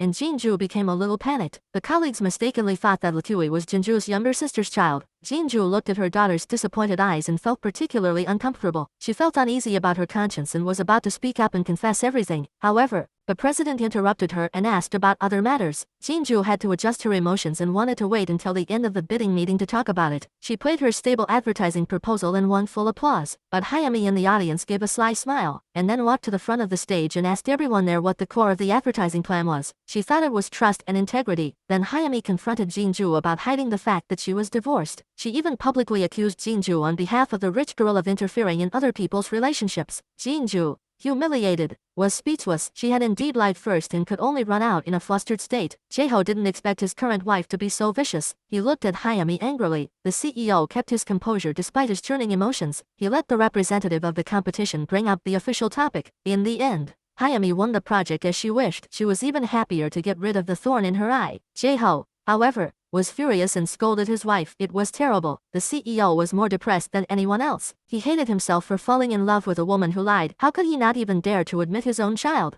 Jinju also deeply regretted that she shouldn't have lied to cover up her blemish. She feels especially sorry for her daughter and promises that she will never do it again. The CEO, however, cannot forgive this kind of behavior. Faced with the dismissal of Jinju, he is speechless. However, a colleague rushes into the office to plead for her, believing that an employee should not be dismissed because of their personal life. Before leaving, Jinju thanks the CEO for taking care of her during this time. The colleague also understands why she lied when they chase her out to see her off, because his mother also received a lot of discrimination when she got divorced. By talking about these things, he wants to encourage Jinju not to be discouraged. Jinju finally shows a hint of a smile, but she dares not take her things back to her parents' home, so she has to leave them with her best friend for now, while drowning her sorrows in alcohol. Her ex-husband comes to apologize and also feels very self-blame. He has been making her suffer for the past 10 years. After Jinju leaves, The CEO is distracted, recalling the bits and pieces of their time together. He finally recovers his judgment. This silly woman who likes to cry won't have so many schemes. Jae-ho is also distracted. Hayami is chattering away in his ear, but he doesn't hear a word she says, until his friend came running over and handed him a business card. Then he left without saying goodbye. Hayami was curious and asked after him, but he pretended to be on the phone and ignored her. It turned out that Jae-ho had used his connections to get his ex-wife a job. Coincidentally, the CEO also arrived at Jinju's house at this time. As soon as the two men met, they questioned each other about why they were here. Jinju didn't want to hide it either and claimed that Jae-ho was her ex-husband. Surprised, the CEO asked Jae-ho to leave, saying he wants to talk to Jinju alone. Jae-ho was furious. Why should he go first? He also has something to say. What's more, they are no longer in a superior-subordinate relationship. Jae-hyun says, "You got divorced too, didn't you?" Now they are both outsiders. Jinju pushes her ex-husband away. She tells the CEO to make it quick. Jae-hyun just wants to know the purpose of her lies. Jinju was ashamed. In his eyes, she was a liar anyway. The arrogant CEO turned and left, but Jinju stared at his back. Her ex-husband saw it all and couldn't help but show an unhappy expression. Jinju didn't accept the job her ex-husband introduced her to. Please don't bother each other in the future. Jae-ho was not discouraged, however, and kept calling his ex-wife, urging her to hurry up and go to the interview. Hayami went crazy with speculation that he must be calling his ex-wife. Jae-ho, however, blames Hayami for making a big deal out of it and causing himself to feel bad about it. Jae-hyun also finally learned the story of the three from Jinju's best friend. The wife of a worthless man was ruthlessly abandoned in order to find a job as soon as possible. She lied. Jae-hyun gathered his courage and walked towards her again, wanting to invite her back to work at the company. Boss kept urging Jinju to hurry up and clean up the dishes. Jae-hyun said domineeringly, "This person is quitting now." He took Jinju to the underground parking lot without permission and forced her into the passenger seat. Jae-hyun founded a new planning company in order to pursue love. Jinju felt that he was showing off his wealth again and told him to stop the car or she would call the police and report him for kidnapping. There was no way Jae-hyun could do anything but pull over. Jinju was anxious to get back to work and ended up getting a call about being fired. She was super angry and blamed the other person for being unreasonable. What should she do now? Jae-hyun, with his discerning eye, believes that Jinju shouldn't waste her talent washing dishes. He wants to discuss the annual salary with her. The straightforward man expresses his appreciation in such a blunt way. It's obviously a good thing, but it doesn't make Jinju smile. Meanwhile, Jinju's parents ran into Jae-ho's mother, who was pretending to be sick. At the pharmacy, the old lady deliberately revealed that Jinju had been fired from her company. She hinted that Jinju was born to be a housewife and that it's not that easy to make money. She wondered if she wanted to get back together with her son. Mrs. Park said that even if she raised her daughter for the rest of her life, she would never let her go back to your terrible family. Jae-hyun sent Jinju to her doorstep and said that he would not force her relationship anymore. He hoped that she would seriously consider joining his new company. While the two were talking, Jinju's parents returned. Her mother pointed at Jinju and asked about being fired from the company. "I heard that the boss didn't give you any face at all." Jinju was standing awkwardly between the two of them. Only then did her mother notice the stranger. Jae-hyun said, "I'm the boss." Mrs. Park gave her a lecture like she was scolding a subordinate. Jinju's father quickly pulled his agitated wife aside and told her to calm down and think. Why would the company president come looking for his daughter in person? Maybe he wants to reinstate her. If you get angry like this, you might just backfire. Mrs. Park's attitude immediately changed, and she bowed to apologize to Jae-hyun. After eating, she praised Jinju, saying that she was very good. The only drawback was that she was too innocent. As long as the boss was willing to accept her, she would go back to work immediately. Jinju wanted to interrupt and say that she was still considering it, but her mother told her to shut up and stay put. The parents took turns praising Jinju for the many awards she had received since childhood. She also made today's soup. Jae-hyun tasted it and immediately froze. For the first time, the orphan man felt the warmth of a family. Jae-ho's mother had a hard time. She had to pretend to be hurt in order to fight with her new daughter-in-law, but her acting was so bad that she almost revealed her secret. Kyui suddenly had an older brother, which made him feel very lost, especially when he heard the boy call his father and asked for ice cream. The two of them immediately started arguing. "This is your father." The boy scolded Kyui, calling him a fool. "Dad doesn't live with you anyway." Kyui was so angry that he picked up whatever he could find and threw it at the boy. Jae-ho quickly takes his stepson away to wash off the stains on him. Seeing her husband leave, Hayami reveals her true face and threatens Kyui. "If you can't get along with your brother, you'll never see your father again." Kyui believes her and tears start to flow uncontrollably. She just doesn't understand why her father left her and her mother to live with this woman. Seeing her husband return, Hayami immediately signals to Kyui to wipe away her tears. Jae-ho takes care of his stepson and asks what else he wants to eat. Looking at her father in front of her, Kyui felt very strange. In the evening, she hid in her room alone and cried. Jinju was shocked. The more she asked, the more her daughter cried. In the middle of the night, Jae-ho suddenly received a call from his ex-wife, Kui, who had a fever, kept crying for her father and asked him to come to the hospital as soon as possible. Jae-ho immediately jumped out of bed to change clothes, which caused Hyami to be dissatisfied and angry. Why did you ask your husband to go out so late? Can't the mother take care of the child alone? Seeing her ex-husband Jin-ju, she realized why her daughter had been crying since she returned. Jae-ho's behavior was really outrageous, taking his new wife, stepson and daughter out to dinner together. The divorce had only been less than half a year, so how could a 6-year-old accept it?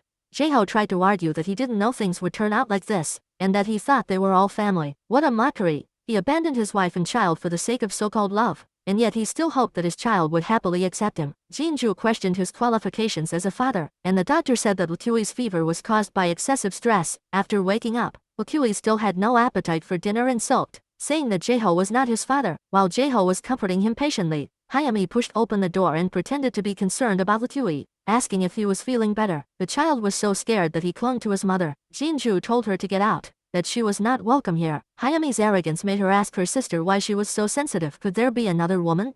Lukyui told his mother that he was afraid of that auntie. The failure of a marriage always hurts the children the most. Hyami, on the other hand, breaks free from her husband's grasp and urges him to go back to work, saying that she is busy. She absolutely cannot accept the idea of him spending time alone with his ex-wife. Jae-ho says that the most important thing right now is not the company, but the children. Hyami returns to the company alone and is so angry that she almost explodes. Her best friend actually encourages her to take custody of the children away from their biological mother. This way, Jae-ho's mother will not continue to make things difficult for you. Hyami leaves work early and negotiates with her mother-in-law. She will try to get Lukyui to raise her child, but only if she can also accept her own son. Stop investigating the child's biological father. The old lady agreed but had other plans in mind. She simply did not believe that the vicious new daughter-in-law would treat her own granddaughter well. Then she called the private investigator and instructed him not to be discovered by anyone. Later that night, Hyami told her husband to hurry home. Lukyui only had a slight fever. Do you need to stay with your ex-wife? Jae-ho impatiently said that he would stay with his daughter until she was discharged from the hospital. Hyami's mother-in-law then tells her to go out and make kimchi. Jin-ju tells her ex-husband to go away, not wanting to see that woman again, so as not to upset the child. Hyami is exhausted, having to do this after a long day at work. She scolds her mother-in-law for deliberately making things difficult for her, but she has to put up with it. Her husband is back. She shakes off her gloves, suspecting that her husband wants to take this opportunity to spend time with his ex-wife. The quarrel does not stop until the old lady appears. After tasting a bite of Hyami's kimchi, she nearly dies of saltiness. The old lady then fed her son another mouthful, complaining that it was the most unpleasant kimchi she had ever tasted. Hyami was so angry that she poured the entire dish into the sink. Since neither of them liked it, she might as well throw it away. The old lady regretted her actions more and more, and hoped that her son would reconcile with his ex-wife. Jaehyun once again found Jin-ju and strongly hoped that she would join her new company. The single mother was tempted. Just then, she suddenly received a call from Jae-ho's mother. The old lady went to the kindergarten without permission and picked up her granddaughter, and asked her to pick up the child herself, saying she had hurt her arm.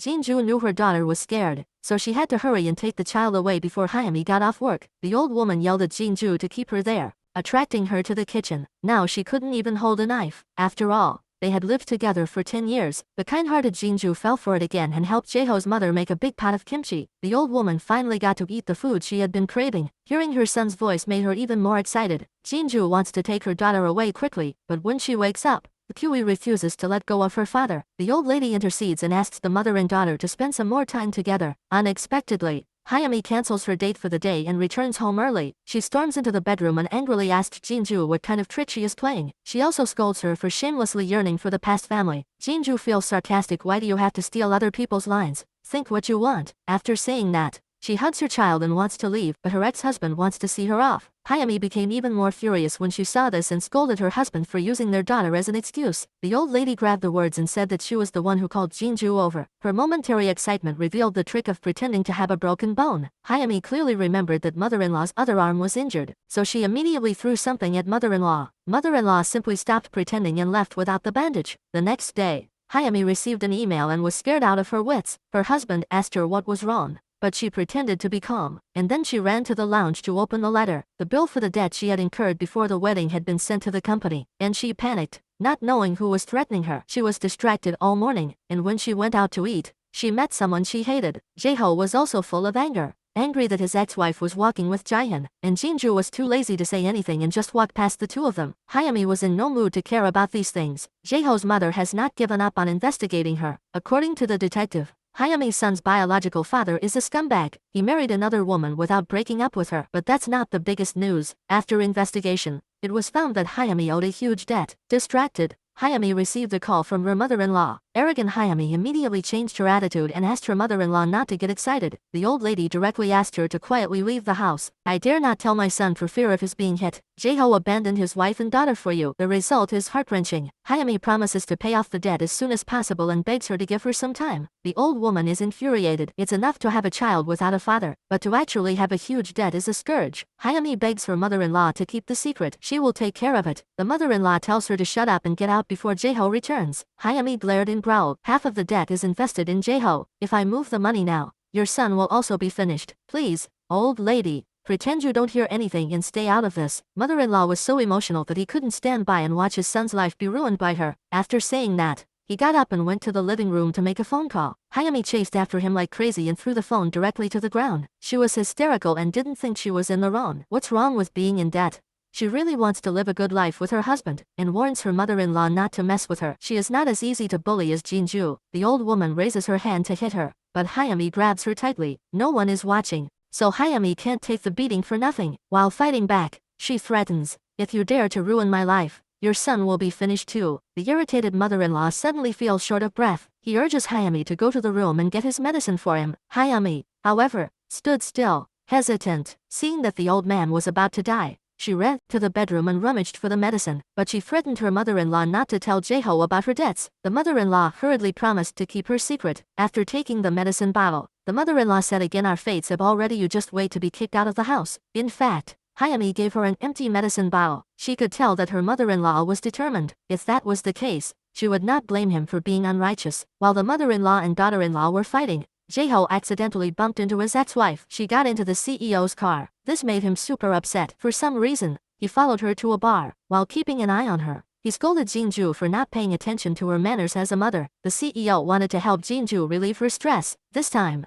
he wanted to teach her to play the drums himself to vent her emotions. As the rhythm of the music slowly relaxed Jinju, she smiled from the bottom of her heart. But Jae-ho, who was watching from the sidelines, felt even more sour than a lemon. He had once had such a beautiful smile, and it had belonged to him. Hayami, who had seen Jinju in danger, panicked and ran out of the apartment. She was so scared that she didn't know what to do. After a short moment of panic, she slowly regained her composure. She had already come this far, so she should seal her mother-in-law's lips forever. She immediately contacted her husband and asked him to go out for pizza with her. Hayami did this to prevent her husband from going home to save her. Hearing the voice of his current wife, Jae-ho pulled himself out of his strange emotions. Despite all her scheming, Hayami didn't expect her filial son-in-law to suddenly decide to go home first. Since his mother never answered the phone, she had no mood to eat. She had to take her son and hurry home. Jae-ho finally found his unconscious mother. Hayami rushed back and pretended to be surprised. After an unknown amount of time, she finally called for emergency assistance. Jinju, on the other hand, is slowly emerging from the shadow of her divorce. She has had a very pleasant evening in the company of the CEO. Jaehyun hastily bids his guest farewell. Jinju's heart races at the other man's involuntary actions. On the other side of the room,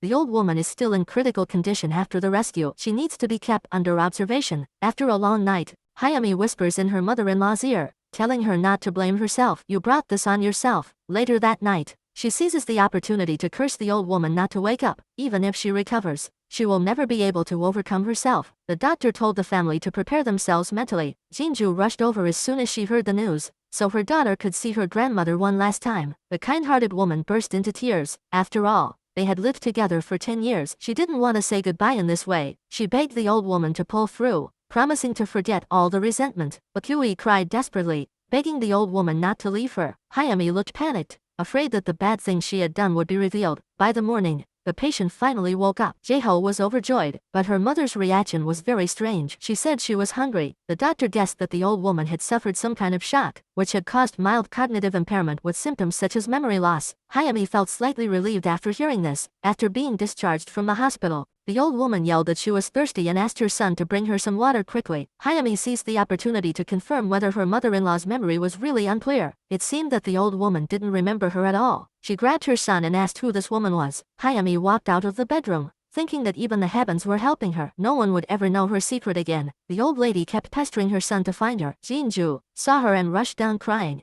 saying she missed her so much, that the house felt so empty she lost her appetite. The kind-hearted Jinju was moved and personally fed the old lady. Her ex-husband felt so guilty that he was embarrassed to trouble Jinju again. Jinju's parents were also sensible people and did not drive the mother and son away. Although the two families had had a falling out before, they felt very heavy-hearted when they saw the old lady in such a state. They all agreed that Jaeho's mother had Alzheimer's disease. Suspicious Hayami tracked down Jinju's home using her husband's car's GPS. She looked hideous and was furious. As soon as she saw Jinju, she yelled hysterically. Now it seems you really know how to treat a man well. Jaeho scolded his wife for being so unreasonable. Mrs. Park flew into a rage and told him to quickly take away this rubbish and not let it pollute her eyes. Jaeho was angry that his wife had come here to make trouble, but he simply could not argue with his sharp-tongued wife. Mom scolds Jinju for being a big idiot. You must never lose your temper with a bad woman like that, in order to appease her mother. Jinju promises to beat up the arrogant Hayami next time they meet. The old lady then rushes into the master bedroom, without saying a word, and lies directly on the bed, determined to sleep between the husband and wife. Hayami is so angry that she screams, but there is nothing she can do. That day, Jinju's mother came to the barbershop and glanced in the mirror inadvertently. She was shocked and thought she was seeing things. Jaeho's mother was actually sitting behind her getting her hair done. It turned out that the old lady was pretending to be crazy just to make the new daughter-in-law let her guard down. She had never won a single battle with that woman in the past 6 months, and it was only then that she nearly died at her hands. If there is no conclusive evidence, the other party will never admit it. They will also try every means to provoke the relationship between the mother and son, so now she can only pretend to be stupid and slowly gather evidence to uncover her true face.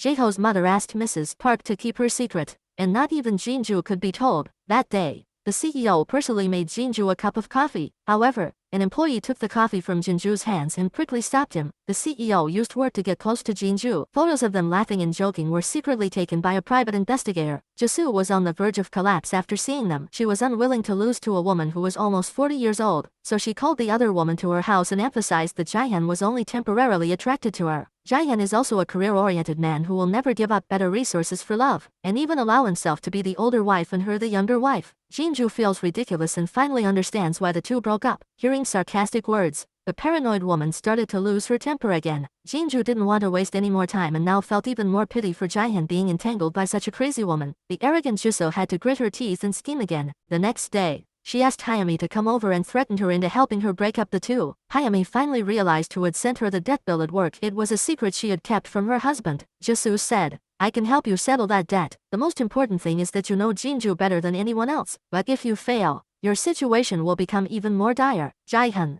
who had never loved anyone, was getting deeper and deeper into it. When she saw that the other person was tired, she took the initiative to buy drinks. Jinju was moved. She never thought that the CEO, who always looked so stern, could be so gentlemanly and considerate. The middle-aged man looked like a shy little boy, keeping his head down and not daring to look Jinju in the face. He even asked her not to look at him, which was a little embarrassing. Then he took out a necklace from his pocket that he had just bought in the mall. Learning from his mistake last time, he lied that the gift cost less than 50,000 won, so he wouldn't brag about being rich again. If you don't want it this time, I'll throw it away somewhere you can't see it, so as not to make you angry again. Jinju likes this thoughtful gift. It feels more precious than diamonds. The amorous atmosphere between the two fills the air. That night, Jinju held it in her hands and looked at it again and again. The next day at work, the CEO noticed the necklace around her neck at a glance and couldn't hide his happiness. However, a colleague rushed over to complain to Jinju. She had time to chat while I was busy as hell. Jisoo was anxious and put pressure on Hayami. If you don't want to lose everything, take action as soon as possible. It's not easy to be blackmailed. Hayami appears calm on the surface, but inside she hates the arrogant face of the spoiled rich girl. What's more, she can't think of a way to separate the CEO from Jinju. In fact,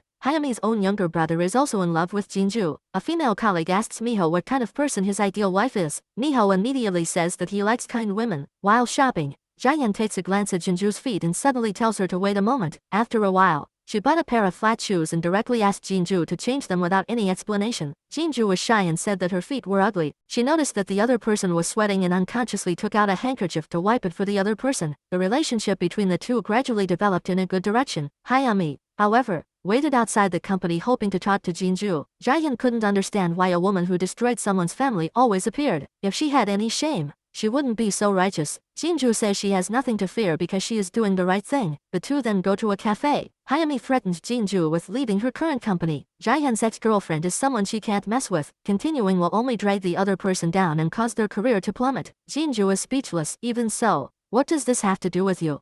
Did you get caught with your hand in the cookie jar by some rich girl again? So you had to get involved?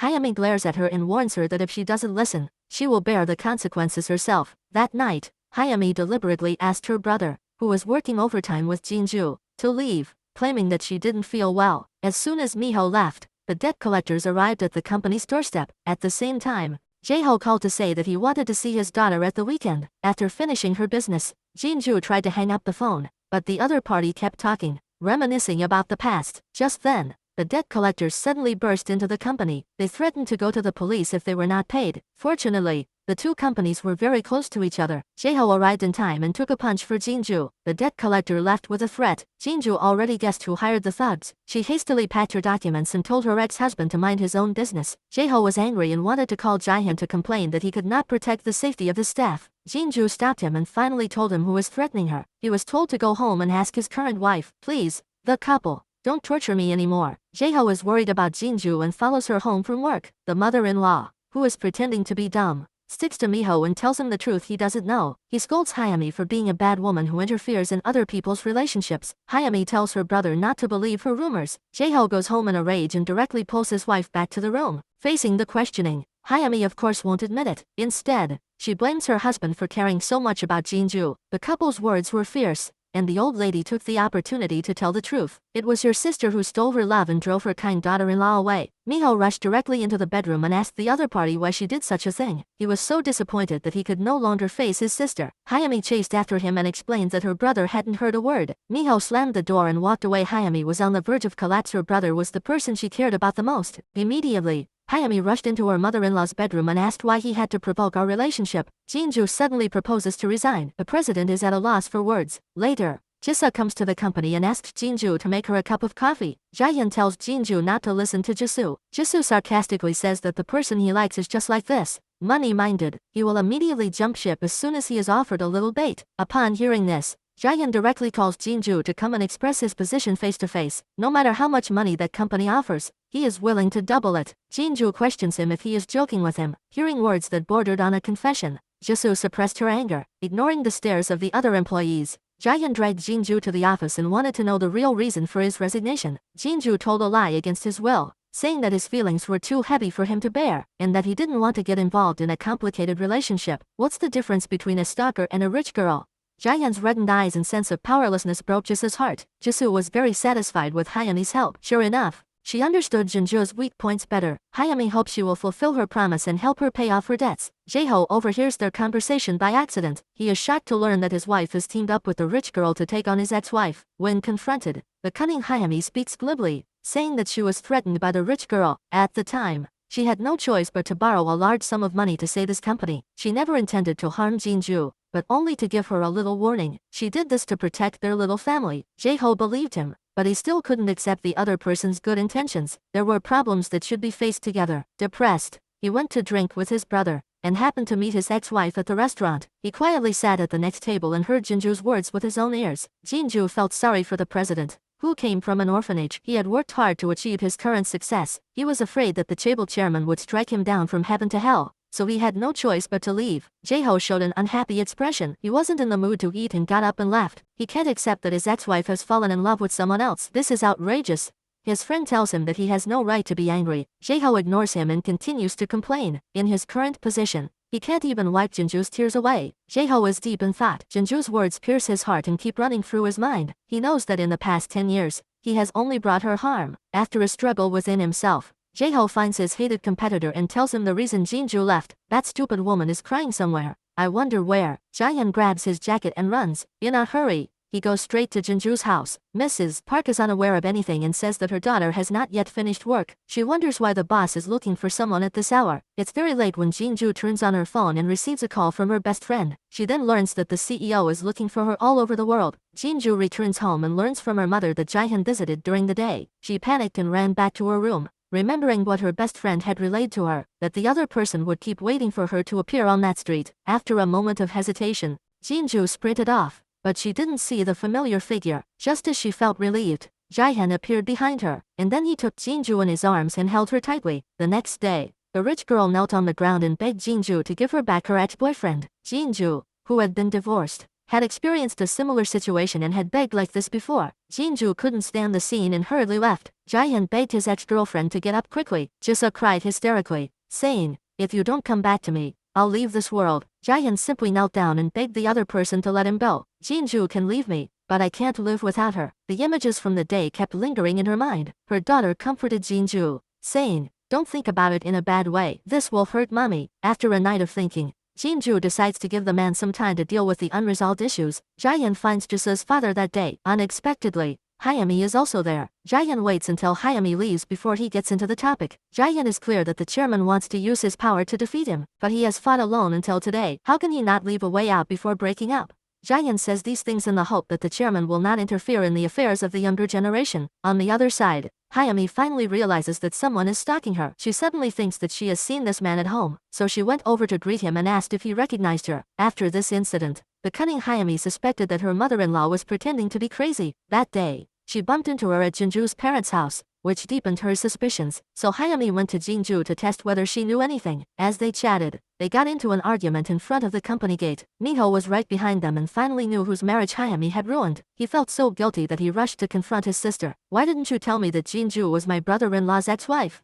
Miho said. "I finally understand why my sister is so paranoid about hygiene. It's really bad to do such despicable things." He also begged his sister not to tell Jinju that they were siblings, as it would be embarrassing, facing her dearest brother. Hyami was unable to argue. Miho now even avoids Jaeho. The more he gets to know Jinju, the more he realizes that she is a kind and good woman. As soon as he returned to the company, he apologized to her. Miho says, "I will treat you well with a contrite heart." Back home, facing mother-in-law, who is pretending to be senile, Hyami remains calm. She turns to her husband and says, "Mother-in-law has been getting worse recently. Why don't we send her to a nursing home for professional treatment?" Miho wants to know if Jinju still hates that woman. Does she need him to take revenge for her and turn the world upside down to avenge her?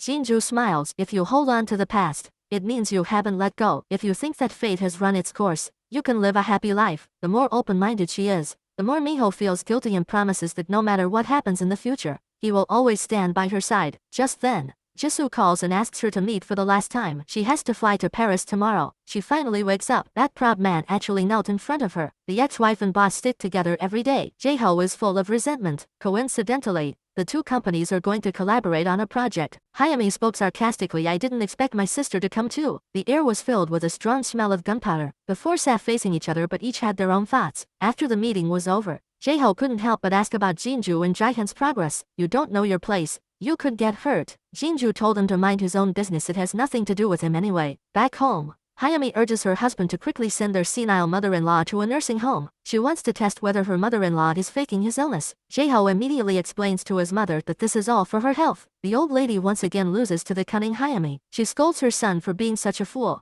always being led by Hyami. She is not sick. As soon as she finishes speaking, Hyami suddenly pushes open the door. The old lady had no way to defend herself, and whatever she said was taken as crazy talk. After her husband left, Hyami immediately returned to her mother-in-law's room and asked if she wanted to continue fighting or forget the past and get along harmoniously. "If you didn't force me to divorce you every day, I wouldn't have to save you from death. And now there are no witnesses. Who will believe what you say?" The more she talked, the more agitated she became, blaming her mother-in-law for not accepting her with tolerance. She has never tasted the love of a mother. The old lady gave in. She knew she couldn't beat this woman. The next day, the four of them got together again for work. Jaeho couldn't stand the sight of his ex-wife and the CEO chatting and laughing. He couldn't help but accuse them of not being allowed to flirt in the meeting room. Hyami, who was standing nearby, couldn't help but feel moved. She never thought that Jaehyun's taste was so peculiar. Jaehyun said, "I don't like it when you like other people's things." Hyami gritted her teeth in anger. Seizing the opportunity, she mocked Jinju, saying that she was no different from herself. She also stole someone else's fiancé, didn't she?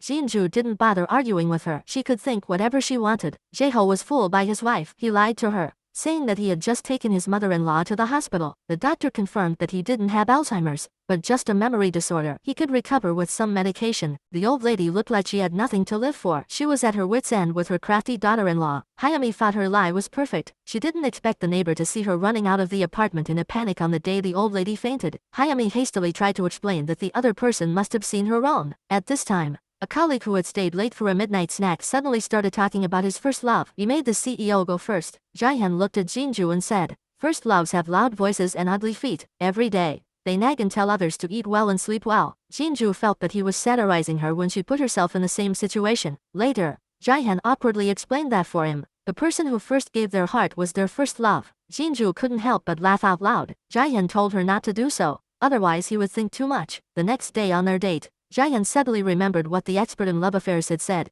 You can't let a woman eat too much. He asked Jinju why she had eaten so much. It's not good to be too full. Jinju was speechless. There's no reason to not let someone eat their fill when you're treating them to a meal. Turning around, she called the waiter and asked for 2 more orders of cold noodles. Then she turned her head and asked if he wanted it with rice or with soup. Jaehyun gave a helpless expression. After the meal, he awkwardly suggested holding hands. Jinju thought he was a little funny, like a little kid. Sure enough, true love requires no skill. The two strolled hand in hand down the street. Jaeho's mother called Jinju's mother and said she had lost to her daughter-in-law. In order to live a few more years, she had to give up the fight. Jinju's mother couldn't understand how she could stay with a daughter-in-law who wouldn't help when she was dying. It was creepy just thinking about it. Jinju heard some fragments of the conversation and was curious about what her mother was talking about with Jaeho's mother. On the other side of the door, Hyami suddenly pushed the door open. The old lady was so scared that she hung up the phone hastily. She tried to accept her new daughter-in-law, but the vicious look on her face kept flashing through her mind. It felt like raising a wolf by her side. Just thinking about it gave her the chills. The next day,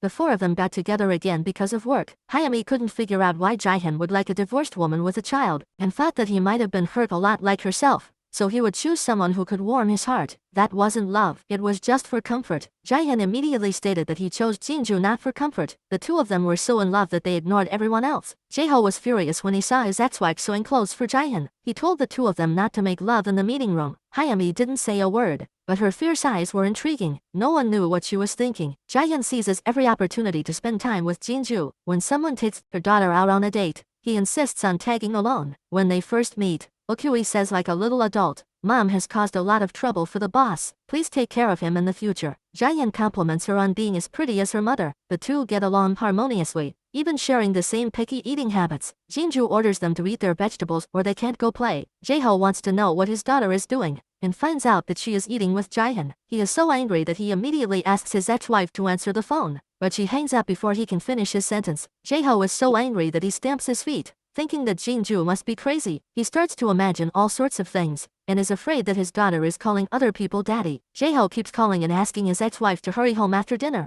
Jinju is speechless, but she can't lose her temper in front of her boyfriend. Jaehyun bought Wakui lots of presents, but Jinju was afraid that her daughter would get into bad habits. Just one is fine. The little girl was desperate and promised to behave. Unexpectedly, Jaeho's mother came to visit her granddaughter again and was curious about the man who had walked the 2 of them home. Upon hearing this, her mother also began to ask questions. Jinju stammered and said that he was the boss of her company and that they had just met by chance. Taking advantage of the fact that there were only 2 people there, the old lady hurriedly asked Jinju if she really had no intention of getting back together with her husband. That day, her mother asked Jaeho the same question, and even lied that Jinju had already given in. Depending on your attitude, Jaeho directly told her mother that Jinju had someone she was seeing, the boss of her company. The old lady was furious. Today, she saw with her own eyes that man holding her granddaughter, as if they were a family of 3. Hyami was standing at the door eavesdropping, afraid that mother-in-law would tell her husband what happened that day. Then she immediately pushed open the door and let them have some fruit. Mother-in-law was so scared of the formidable new daughter-in-law that he almost died after a few encounters. Hyami quickly got rid of her husband with a few words and then questioned the other party why she had brought up that matter again. If she hadn't pushed herself again and again, she wouldn't have been in a situation where she had to save her life. The old lady couldn't get past that mental hurdle. She felt like she was raising a tiger that would cause trouble. Hyami turned her eyes and came up with a new scheme. She even promised to help her regain custody of her granddaughter. You don't want Lakui to call another man dad, do you?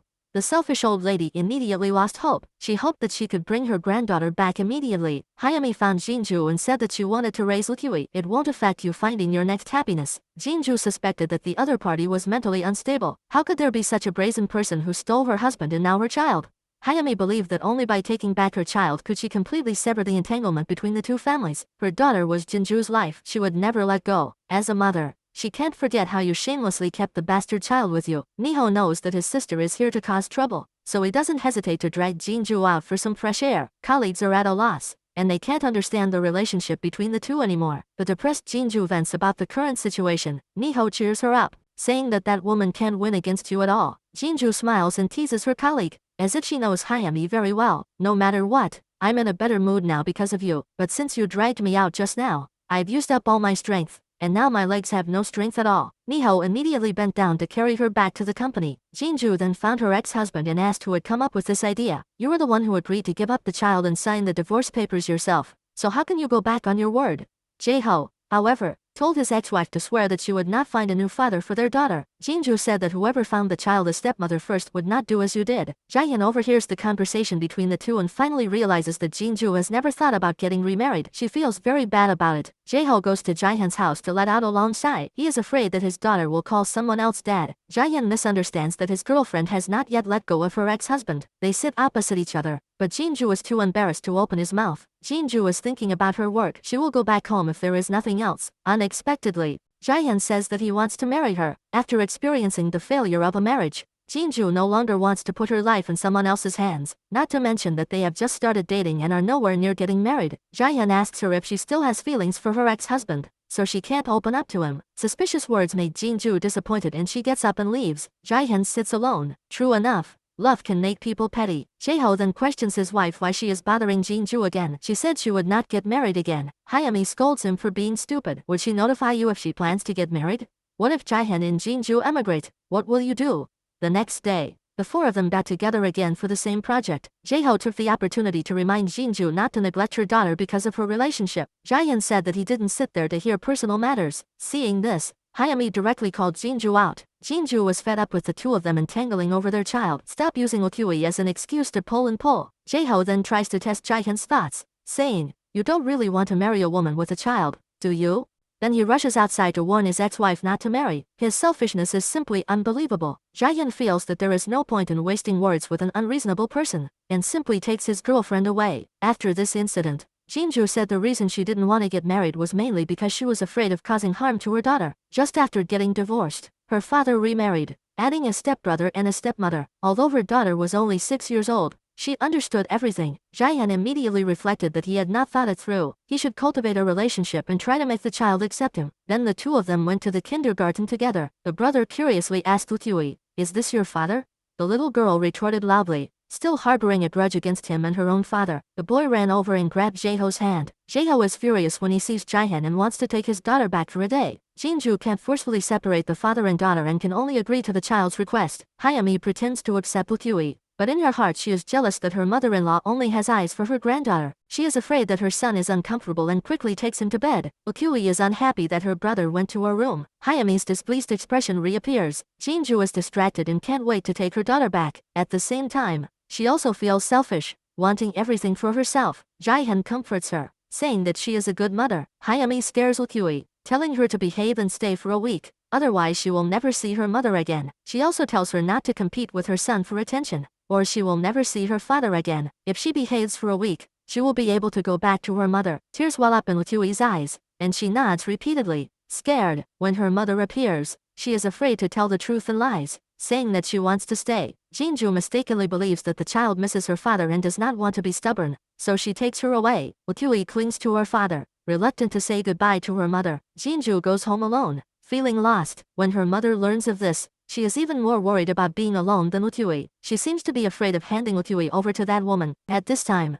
Ukyui is crying sadly and cannot be stopped, no matter what her grandmother says, until Hayami pushes the door open. Ukyui quickly wipes away her tears. In the evening, while getting changed into her pajamas, she teaches Ukyui that if she wants to go back quickly, she mustn't cry for her mother. Before going to bed, Jae-ho reads a fairy tale to his daughter. This makes Hayami unhappy, as she feels her child is being neglected. Turning to her son, she comforts him, saying that Ukyui is just a guest, and that's why daddy and grandma had to take special care of her. In front of her husband, Hayami pretends to be understanding, saying that she will treat Ukyui like her own daughter. The next day, she went to pick up the two children from kindergarten. She saw her son smiling from ear to ear, and Ukyui timidly came over. The two children ate pizza together. Hayami only had eyes for her biological children. Ukyui also wanted to drink cola. She went to the bedroom alone and tried to call her mother. Hayami pushed open the door and forcefully confiscated her phone. Ukyui couldn't hold back her tears and cried out, wanting her phone back. Jinju also missed her daughter and sent her many text messages. Hayami replied that she was having a great time at her father's house. Jaehyun could see his girlfriend's sadness and comforted her. For a child, there is no substitute for a mother. Ukyui crouched in the corner, crying bitterly. She really missed her mother. The poor child counted the days and finally made it through the week. She couldn't wait and snuck out alone to press the elevator button. Jinju also left early to buy a small gift for her daughter. As a result, she met her ex-husband and his son. They also came out to choose toys for Kiwi. In fact, the child had already arrived downstairs at the apartment and anxiously waited. She saw a figure that looked exactly like her mother. She chased after it without thinking. When Jinju arrived at her ex-husband's house, she realized that her daughter was missing. She searched every corner but couldn't find her. In a panic, she hurried to the police station to report the incident. Jaehyun also rushed there and reminded her to check the nearby surveillance cameras first. Soon they found the child's figure. Following the clues, they arrived at a car supermarket. Kui, who had lost sight of her mother, was sitting on a chair crying bitterly. Her crying attracted the attention of a kind aunt. After a long ordeal, the mother and daughter were finally reunited at the police station. Jinju couldn't help but scold her daughter for disobeying her and running off. Kiwi was so aggrieved that she pointed at the aunt and said, "She told me not to look for you or I'll never see my mother again." Jinju hugged her child and vowed never to put up with it again. Jaeho also believed that her 6-year-old daughter would never lie. Hayami argued that Kiwi had misunderstood her and would try to take custody. Jaeho told her to shut up. She didn't want to hear a word. Kiwi was afraid of her stepmother and never wanted to go back to that house again. Tears welled up in Jinju's eyes. The failure of a marriage had caused the child so much harm. The mother finally revealed the secret she had hidden in her heart. This was also the reason why she did not agree to send the child to her father's house. That evil woman almost died when she faced the breathless mother-in-law and refused to help. Jinju was shocked and wondered why Hayami had done that. That woman did not want mother-in-law to find out the biological father of her son. No matter what the reason, it's really vicious, even for her daughter Jinju. She wants to uncover the other party's identity. The cunning Hayami chooses to strike first. She bribes the staff to take the surveillance video of the day the mother-in-law fainted. In the morning, she accidentally dropped the disc under the bed. While her husband was eating, she quickly searched for it. When she was tired and sweating, Jaeho suddenly pushed the door open again. Seeing that she was looking for something, he lifted the bed. Hayami, of course, was afraid that the other person would find out, so she lied and said that she had found the earring she had dropped. Then Jaeho expressed his thoughts considering his daughter's feelings. He would not let her come here anymore. Hayami was tired of divorced couples being entangled over their children. Seeing that she could not move her husband, she came to Jinju's trouble again. "I will never agree to Jaeho going to your house to see the children," Jinju said. "Have you told your husband what you did to your mother-in-law?" Hayami denied it and even sued her for slandering her. Jinju directly contacted the old lady and said she already knew everything. After experiencing such a horrible thing, how dare she keep such a daughter-in-law by her side? Hayami raised her decibels to let her mother-in-law know that she was right next to him. The old lady is a vicious woman who has created psychological shadows. She is also afraid that her son will be hit after learning the truth. Jinju realized where the problem lied and immediately went to the surveillance room to look for evidence. As expected, it was a wasted trip. Her best friend helped Jinju analyze the situation. The person in question refused to admit it. "And you have no evidence. It's possible that you will be bitten back again." For the sake of her daughter, Jinju was determined to fight back. She asked her sister to find her a disc. Jinju then goes straight to her ex-husband's company. Hayami pretends to be understanding in front of her husband and keeps asking how Kiwi is doing. Jinju doesn't waste any words and directly tells her that Jaeho's mother had a big fight with Hayami before she fainted. "Your mother was already in poor health, but your new wife took her life-saving medicine," Hayami retorted angrily. "No matter how much you hate yourself, you can't tell such a lie." Jinju responded calmly. The security camera in the community captured her running away, but she stole the evidence. Jaeho associated Hayami's previous strange behavior at home and immediately realized something. He finally knew that his mother had almost been killed by this vicious woman. Hayami frantically grabbed back the disc with the surveillance footage. Her guilty reaction said it all. Jinju then rushed over and took out a fake copy of the disc to scare Hayami. To be honest, the cunning Hayami was at a loss and could no longer make a reasonable excuse, so she could only cry and beg her husband not to look. It was all in the past. Mother-in-law had already forgiven her. Jaeho angrily questioned her, not fearing retribution for doing these things.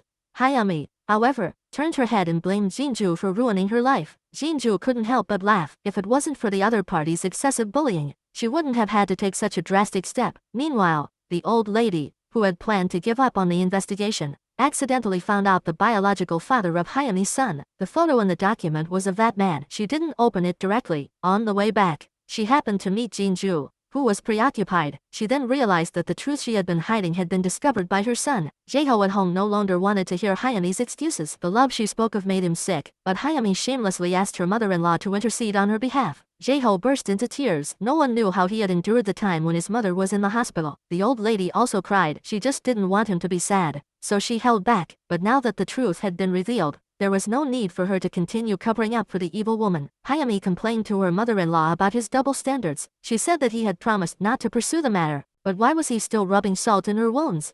Jae-ho told her to leave immediately, that he didn't want to see her for even a second. Hayami saw this and immediately knelt down, begging him to forgive her just this once. Jae-ho had reached the limit of his patience. He felt that his second wife was a cold-blooded monster. After scolding her, he stormed out of the door. Hayami chased after him barefoot to the ground floor and smashed the keys to his car. She couldn't accept that it was over like this. They were husband and wife, and they had promised to grow old together. Jae-ho drove away in his car. The paranoid Hayami cried hysterically. She finally got her comeuppance for stealing her love, because she couldn't get through on the phone. Jaehyun kept waiting at the front door for Jinju. When she saw her boyfriend Jinju, her legs gave way and she nearly fell. I don't know if what I did today was right or wrong. After getting back at that evil woman, why does my heart feel so heavy?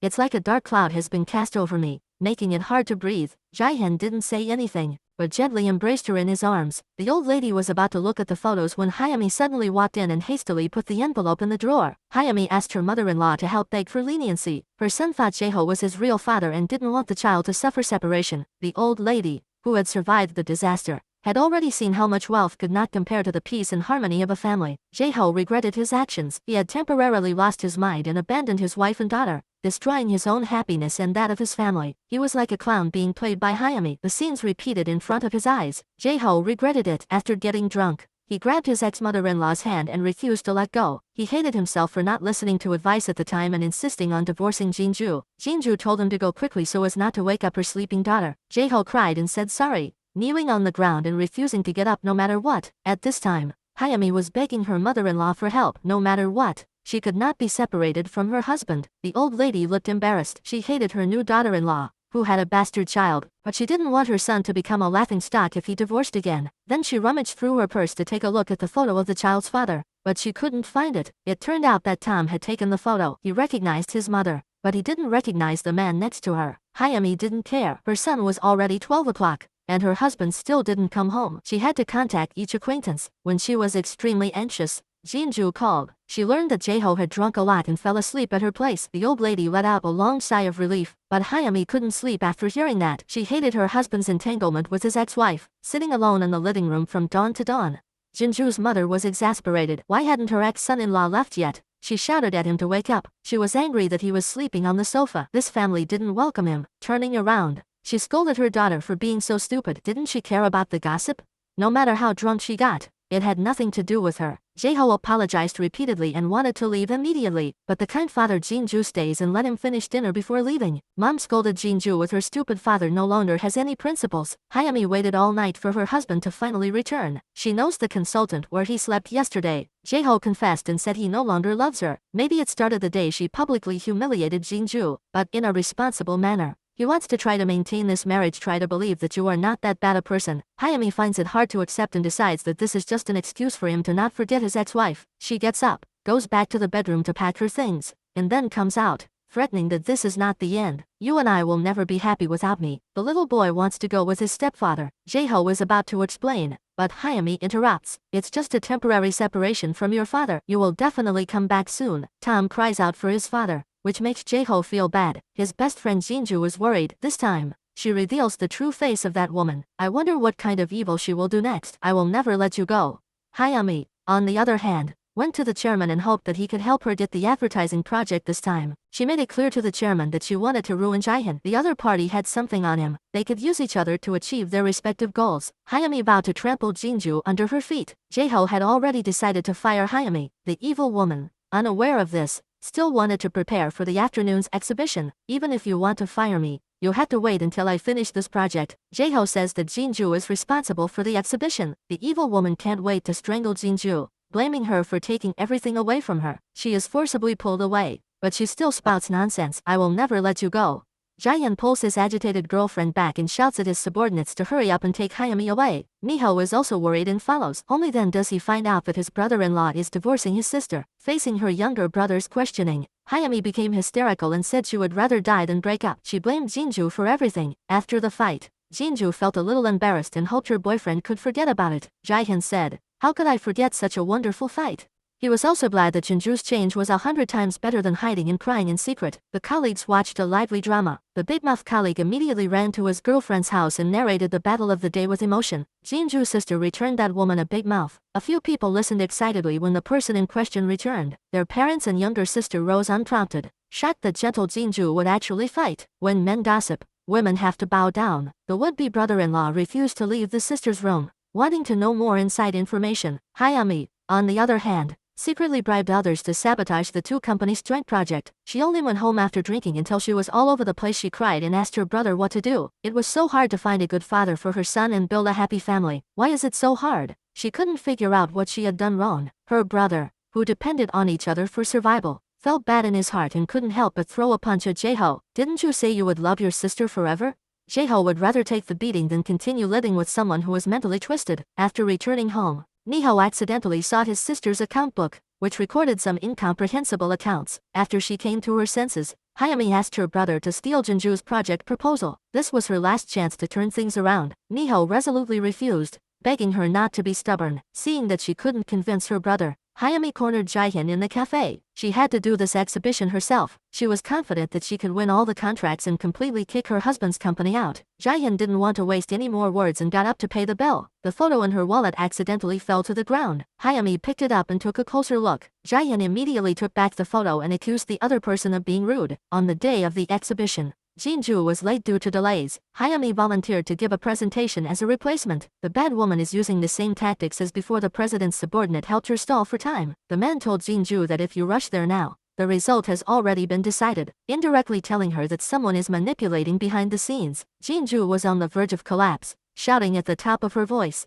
begging the bad people to let her go, and stole the hard work of others over the past few months. Hayami thought she had the upper hand. Fortunately, there was a rookie with a conscience who felt sorry for Jinju's tears and secretly let her go. At the last minute, Jinju arrived at the press conference. She was determined to destroy the project rather than let the bad woman succeed in her evil plot. She personally announced that the two companies would abandon the project and revealed that Hayami had accepted bribes. There was no point in competing with the result predetermined. The scene was in an uproar, but Jinju didn't have any conclusive evidence. At that moment, Niho suddenly remembered his sister's account book. He suddenly realized that he couldn't let his only sister continue to make mistakes. The man who took bribes panicked and blamed Hayami. Hayami couldn't deny it and vented her grievances on Jinju. Jinju retorted, "Do you want to kidnap and imprison me again?" The people in the audience heard it clearly. Hayami's vicious behavior had reached an outrageous level. Her colleagues condemned her, saying that she would never be able to work in the industry again. Hayami's legs gave way and she fell to the ground. Niho advised his sister to take her son and return to the United States, and not to do anything evil again. The paranoid woman refused to listen, and blamed Jinju for everything. She secretly vowed to take revenge. That day, she went to see President Pai, hoping that he would believe in her again. President Pai scolded her for being incompetent, and said that he would never see her again. After he finished speaking, his assistant dragged him out of the office. Meanwhile, Jaehyun took Jinju in his arms, and blamed himself for not protecting her well enough, which led to her kidnapping. Jinju cried, "In the future, she will have to become stronger in order to fight against the maliciousness for no reason." Jaeho drowned his sorrows in alcohol and realized that he was not qualified to win back his ex-wife. In the future, he just wants to protect the other party as a relative or a friend. Before he could finish speaking, Hayami came to find him again. Jaeho was full of disgust. Thanks to her, President Pai withdrew the investment company from the risk of bankruptcy. Hayami said she would find a way to turn the situation around and that she would definitely not divorce, and could not bear to see him happily leaving with his ex-wife. After leaving, Hayami received another debt collection call. The person on the other end persuaded her to borrow some high-interest loans if she was unable to repay. Hayami had a nervous breakdown and went crazy again. Jinju and Jaehyun's reluctant scene was just seen by Mrs. Park, who quickly hid to observe. Jinju slowly turned around but was shocked by her mother. Her mother is very nervous and begs her to be careful this time. It was too dark to see the man's face clearly, so she hurriedly asked what he did for a living. Jinju confessed that he was the owner of the company and had even come to the house for dinner before. Her mother then asked about his family. Jinju excused herself, saying she was tired, and got up to leave. The next day, the family called again. Her mother insisted on meeting the man she was dating, and she was so curious that she didn't sleep well all night. Anyway, Jinju must not go home alone today. Jinju didn't want to tell her boyfriend at first, but he overheard the conversation, and Jaehyun even said that loud voices run in the family. He was willing to be interviewed by the elders. Jinju threatened that the interviewer was not an ordinary picky person. The younger daughter reminded her mother to be careful. Her sister and her boyfriend both worked at the company. Mrs. Park emphasized that she was not flattering the powerful. However, when she received a 5 million won gift from Jaehyun in the evening, she was overjoyed. Mrs. Park immediately said, "We really understand each other." Jaehyun confessed that his brother-in-law had advised him to buy a gift. His honest appearance won Mrs. Park's heart. Woo also really liked this uncle. During the meal,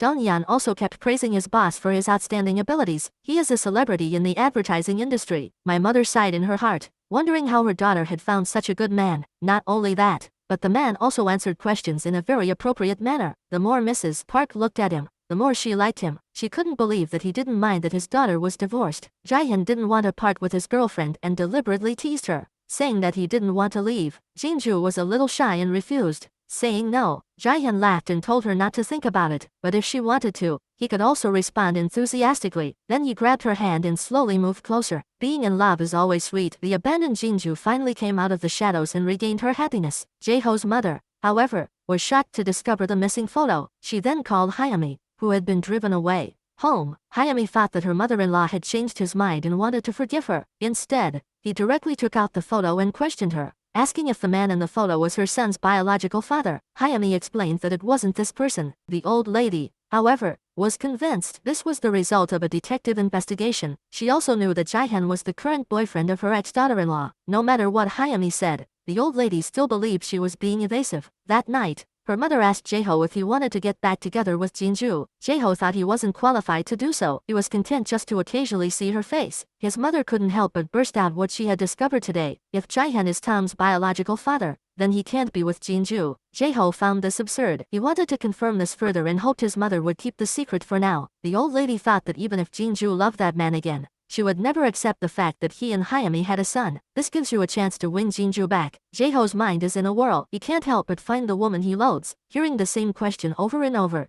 Hyami is tired of answering with vague answers. She knows that Jaeho is only concerned because he cares about his ex-wife. The paranoid madwoman gets angrier the more she thinks about it. She blames Jinju for everything and vows to get even. Jinju says this is the last time she'll pick up the phone and begs her to give up these malicious thoughts. The day before, her ex-husband asked Jinju to meet him at a cafe on the pretext of the children, and asked her if she really understood Jaehyun. Don't be a fool like you used to be and believe everything. Jinju told him to mind his own business, but her ex-husband followed her around and kept nagging. People with no guile are the easiest to fool. Jinju turned her head. If this were the past, she would have been furious at hearing these words, but now she felt nothing. Jinju's family is 100% satisfied with Jaehyun and can't wait for the two to get married. 6-year-old Woo finally understands that her mother may have to marry this uncle. She has already developed a psychological shadow towards her stepmother, and is afraid that her stepfather also has two faces, so she cried and called her parents to tell them that they were getting married. Jaeho is a little excited. Today, the secret must be revealed. The ex-wife and Jaehyun must never get together. Then he rushed over and said that there was something important to say. Jinju was confused and asked what was wrong. Jaeho expressed his opposition to the marriage, and turned to Jaehyun, asking him to reflect on whether he had done anything irresponsible in the past. Mrs. Park became agitated and accused him of having no right to say such things. Looking at the resentful eyes of his ex-wife, Jaeho swallowed the words on the tip of his tongue. Speaking out would only cause harm to the other party, but this secret was suffocating him, so he went to Hyami, who was living separately, to find out if Tom was really Jaehyun's son. Hyami was angry that he only cared about his ex-wife and didn't care about her at all. Jaeho, in an emotional state, grabs Hyami by the shoulders and forces her to answer. Hyami, in a rage, admits to the lie that Jaehyun is her son's father. As Jaeho had suspected, Jaeho chases after Tom to his home, but Tom runs over to him and shouts, "Dad!" Niho sees this and quickly takes the child outside. Jaeho warns Hyami not to hurt Jinju because of the child's background. He has already committed too many sins and cannot let her shed any more tears. Hyami is furious and provokes her opponent, saying that she has always lost to Jaehyun and foolishly raised his son for him. Jaeho is so angry that he grabs her by the collar and makes her repeat what she just said. The crazy woman shouts that she doesn't want to live anymore. Anyway, she has nothing now. Jaeho recovers his senses and doesn't want to dirty his hands. Hyami, who has been pushed over, has no tears to cry. Her hatred for Jinju deepens. Tom calls out to his stepfather and begs him not to go. Children don't understand the grudges of adults. He believes whatever his mother says. The next day, Jaehyun takes Jinju to a Western restaurant for dinner. His girlfriend gives him a small gift. Jaehyun simply throws away his old wallet. He is spoiled because he has money. He is the best at throwing things. As they chat, They unconsciously talk about their childhood. He hates his parents because they abandoned him when he was 6 years old. He even changed his surname. He doesn't know his exact date of birth. He can always easily talk to Jinju about the past that he was reluctant to mention. He grabbed the other person's hand and said, "What should I do? I like you more and more?" Unexpectedly, Hayami was working here as a waitress. When she saw Jinju, she panicked and couldn't even hold the menu. Jinju wanted to eat somewhere else, but Hayami pretended to be dignified and mocked her, saying that she couldn't read the French menu. The manager came over and scolded her. "What kind of attitude is this?" and forced her to apologize to the customer. This woman ruined the good mood. And when will the two of them finally break off their bad karma? Jaehyun then asked the whole department to go out for dinner together, and Jinju finally showed a smile. Halfway through the meal, Jaehyun and the table chairman met face to face. It was the first time they had met, but they felt like they had met before. Hayami had just gotten divorced when she found out she was pregnant. She immediately broke down. She absolutely would not allow the same thing to happen again. She could only find the nerve to go to her ex-husband and say that she was pregnant with his child. She wanted to go upstairs quickly and tell her mother-in-law. Jae-ho panics and stops her, asking her to go first and give him some time to think. Hayami says that this is what your mother has always wanted. The old lady feels a bit overwhelmed when she hears the news. Hayami is a bit disappointed to find that the family photo has been placed in her son's room. Jae-ho drags her to the hospital to make sure she is not lying. When she hears the result of 8 weeks pregnant, Jae-ho is not happy at all, but full of worry. No one knows how much he wants to get rid of this bad woman. Without waiting for Jae-ho to agree, Hayami can't wait to bring her son back to this house. The old lady has already developed a psychological shadow over Hayami. She hides in her room and calls her son to ask if she is going to get back together with Hayami. Jae-ho tells his mother to calm down and wait for him to return and deal with it. Hayami, however, is having sweet dreams. Without asking anyone's opinion, she hangs the family photo on the wall again. Jae-ho, however, pulls her into the bedroom. After a day of thinking, he still can't accept her. "And you said that Jaehyun is Tom's biological son. I can't accept raising his child." Hayami explains that she was just angry and said those things to provoke you. Jae-ho can't tell what's real anymore. He just feels that the woman in front of him is terrifying. He even doubts that the baby in her belly is his. Hayami, in a rage, slaps him directly in the face. Jae-ho confesses that he doesn't care at all who the baby in her belly belongs to. Whether it's his or not, he will never reconcile with her. Hayami cried and begged, saying that she didn't believe that she could confirm whether or not the baby was born. Jae-ho told her to make her own choice, whether to give birth or not. Hayami chased after him, saying that she had bought shoes for the baby today, and that she didn't think Jae-ho was such a cruel person. Jae-ho told her not to mention Jinju, saying that you will only make me hate you more. His mother-in-law also had the same thoughts. He could only accept the child, but not her. Jae-ho went out drinking with friends, regretting that he would never be able to return to his ex-wife's side. Such a good woman was lost by himself. This is the intersection. Jinju used to stand there every day waiting for him to come back. Not only that, every morning she would personally see him off to work. The more he recalled, the more his heart ached. He was in a daze. The drunk Jae-ho saw the figure he couldn't forget. He rushed over excitedly, embraced his ex-wife tightly, and begged her to come back to him. Jaehyun immediately rushed over and gave Jae-ho 2 punches. Jae-ho's heart was only filled with his first wife. He even threatened to wait for the other person for the rest of his life. Hayami cried and said she didn't want to raise another child without a father. Jae-ho told her to decide for herself, and that he would never consider getting back together. Hayami humbly begged, not caring what Jae-ho was thinking. As long as they could live together, she would die rather than let go of the baby in her belly. Hayami was pushed hard by Jae-ho onto the bed. She covered her belly and showed a painful expression. She just sat there from night to morning. She was paranoid and unwilling to give up, so she pretended to lower her stance and sought Jinju's help, thinking that only she could make Jae-ho return to her. Jinju found it ridiculous that a woman who had destroyed her marriage would make such a request. Tired of this endless entanglement, she wondered if she had to leave the country to get rid of her once and for all. Hayami cried and begged for forgiveness, then knelt on the ground, saying, "Don't let Jae-ho be reluctant to part with you." When she spoke, she suddenly felt a vague pain in her lower abdomen, but she used all her strength to hold on to Jinju. Jinju was worried and chased after her to the bathroom on the floor. Hayami was in unbearable pain, and blood was running down her legs. She cried, saying that this was her last hope, begging the baby not to leave. Unfortunately, things did not go as she wished, and in the end, she miscarried. The doctor said that the patient's own uterus was relatively fragile, and it might be difficult to conceive in the future. Jinju felt exceptionally heavy after hearing this, and then called her ex-husband to the hospital. But when he opened the door, the room was empty. Hayami was walking down the street in her hospital gown. Her heart was completely broken. She no longer had any illusions about Jae-ho. She returned to their rented room alone. Jae-ho was very anxious because he couldn't get in touch with Hayami. Tom had heard the whole conversation between the mother and son. He was afraid that his mother would abandon him. Jae-ho lied to his stepson, saying that his mother had gone on a business trip and would be back soon, but Tom asked him if he wanted to be separated from him. The child already knows that he is not his biological father. He is Lukyui's father. Jae-ho feels bad. He has always tried to treat him as his own. I never thought it would end like this. Although they only spent a short time together, they developed a father-son relationship. The little boy cried bitterly and reluctantly parted with his stepfather. The kind-hearted Jinju kept thinking back to what happened during the day. She felt a little guilty. If she hadn't been so determined, perhaps Hayami wouldn't have had a miscarriage. Her best friend thinks it's just a coincidence. Don't feel guilty. Everyone has to pay for their own actions. It was 3 days before Hayami came to pick up Tom. Jae-ho blamed her for disappearing and was also concerned about her health. Where would she live in the future? Hayami maliciously wished Jae-ho success in his career and a reconciliation with his first wife. She was paranoid and never felt that she was in the wrong. Jae-hyun, on the other hand, racked his brains to please Jinju's daughter. While eating ice cream, Jae-hyun wrote in Lukyui's hand that he really liked her. The little girl also asked her uncle in the same way how much he liked her. This is a secret between the two of us. We can't tell mommy. After spending the whole day with her, he finally held Lukyui's hand. That day, Hayami accidentally found a photo. She clearly remembered that Jae-hyun also had a similar photo together, so she crouched down and pretended to help someone pick something up, and secretly took the photo. When the owner expressed his gratitude, the phone rang. From the conversation, Hayami realized that the old lady, who was simply dressed, was probably a big shot. Since she had just accidentally soiled Hayami's clothes, the old man wanted to give her dry cleaning money. Hayami hastily refused and instead left the other person a business card, with the excuse that she treats everyone she meets as potential customers and put on a hardworking and motivated appearance. After they parted, she went to the reception desk and asked for a list of the entrepreneurs who had attended the meeting today. She was shocked to find out that Jae-hyun,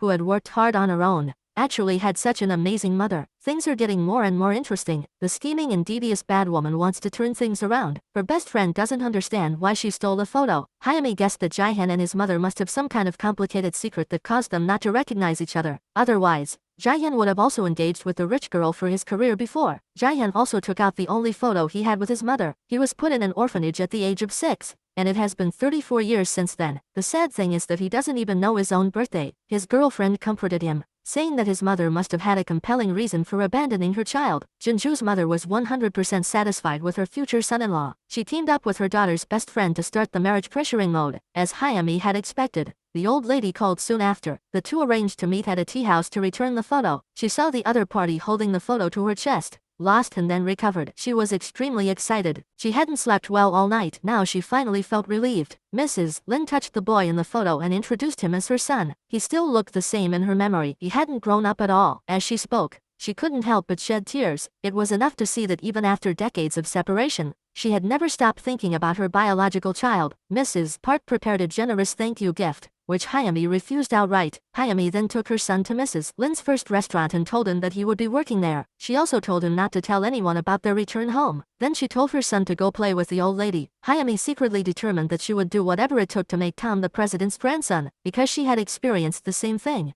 The old lady took special care of the mother and son, who were both alone and helpless. She pitted the woman for having to raise a child on her own and not having a place to live. Hayami took this opportunity to open the topic, saying that Tom's biological father did not know that he existed. Mrs. Lin offered the unused room in the restaurant to the mother and son. She especially liked 7-year-old Tom, and seeing him reminded her of her own son. Unexpectedly, Jae-hyun came to eat at this restaurant. Hayami was so scared that she quickly hid. Knowing that the other party was Mrs. Park's biological child, she deliberately concealed it. Mrs. Lin saw her panic and took the initiative to care. Hayami, however, lied and said that the man in black was Tom's father. Mrs. Park believed her lie. I don't want to tie the man down because of the child. I just want him to be happy. Besides, it was just a mistake. He already has a girlfriend he wants to marry. The experience of being an unwed mother brought back memories for Mrs. Park. She felt that the two were very fated. Mrs. Lin told someone about her past that she didn't want to mention for the first time. 34 years ago, she put her son in an orphanage. If Jae-hyun grows up, he should be about the same age as Tom's father. Hayami pretended to be surprised and said that even the name is the same as Tom's father's. Mrs. Lin did not know that her son had changed his surname and date of birth and ran away from the orphanage at the age of 14, so she had searched for decades and found nothing. This is her heartache. She is afraid that she will never see her son again in this life. Hayami pretended to be concerned and advised her not to give up. There will definitely be a time to reunite. Jae-ho's mother came to inquire about Jinju's progress with her new boyfriend. She also hopes that Jinju will reconcile with her son. Jinju's mother told her to give up hope. Jae-hyun is 100 times better than her ex-son-in-law. They are not even in the same league. While she was talking,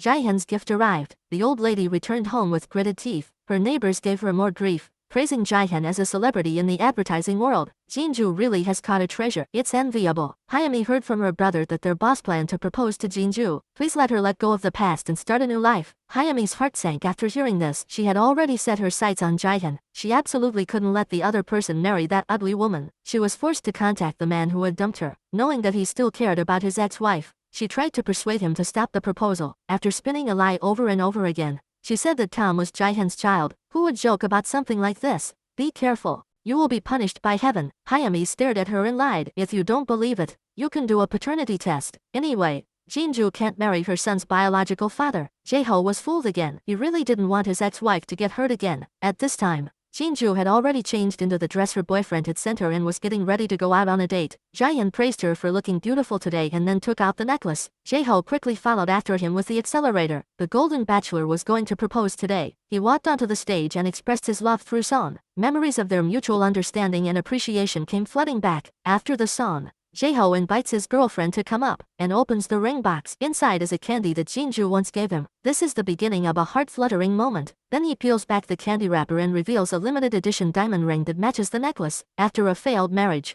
Jinju was afraid of repeating the same mistakes. If she becomes fat and ugly again, will he do the same as her ex-husband? Jihan has never loved her appearance. As long as she is willing to believe in herself, she will never let her lose. Jinju burst into tears and finally accepted the proposal. Jae-ho, who was watching from the audience, felt a mixture of emotions. He knew the pain he had caused Jinju. At this time, Hayami sent a text message, wanting to borrow his hand to destroy Jinju's happiness. The evil woman has no shame at all. She lied and said that Jihan was her son's biological father, so the two of them could not be together. At this point, Jae-ho wanted to protect the wife he had abandoned. No matter if Jihan is Tom's father or not, as long as you keep your mouth shut, Jinju will not be hurt. But Hayami said, I want to be with Tom's biological father. The crazy woman is simply incorrigible and is still infatuated with marrying the CEO. But she did this not only because the other party is Jinju's boyfriend. Now only she knows that the self-made Jihan is the only bloodline left behind by Mrs. Lin. Before they part, Jihan pulls out a candy ring from his pocket. This is to be given to Jinju's daughter. It's very thoughtful and even engraved with a name. When she gets home, her younger sister immediately notices the large diamond ring on Jinju's hand and is envious. She tells her husband by her side to take a good look at her own diamond. Her mother,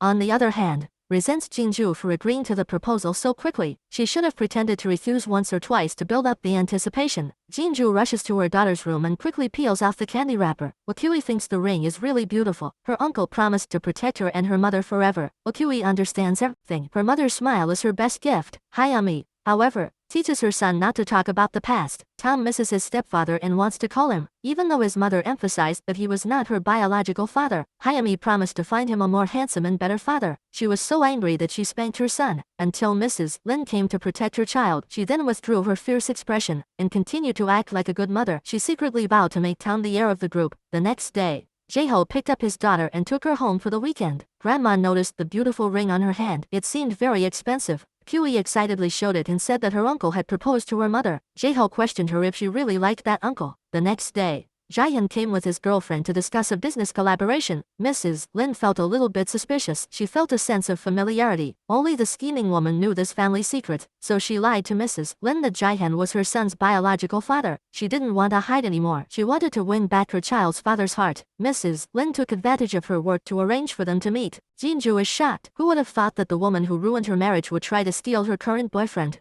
Hayami notices the engagement ring on Jinju's finger, and is desperate, fearing that she won't be able to stop the two from getting married. After dinner, Mrs. Lin deliberately calls her over, using the excuse that they want to discuss the advertising plan together. Jihan directly refuses, saying that he knows this woman and doesn't want to deal with her. His attitude is very strong, and he is willing to offend a major client and ruin the cooperation. Hayami pretends to be aggrieved and runs away crying. Jinju apologizes to Mrs. Lin on behalf of her boyfriend and says that he will send the proposal later. Hayami's former rival is waiting for her at the door. Hayami thinks that Jinju is the one who has caused her to be in this situation. Jinju doesn't want to waste words with a crazy woman, but the other party's words keep lingering in her mind. Her boyfriend also admitted that 8 years ago, he and Hayami participated in a competition together. Jinju will never fall for it again. She chooses to believe her boyfriend. This time, she will defend her relationship to the death. Hayami goes to the bar and pretends to bump into Jaehyun, reminding him if he remembers the celebration party 8 years ago. Jaehyun doesn't like beating around the bush and says he doesn't remember.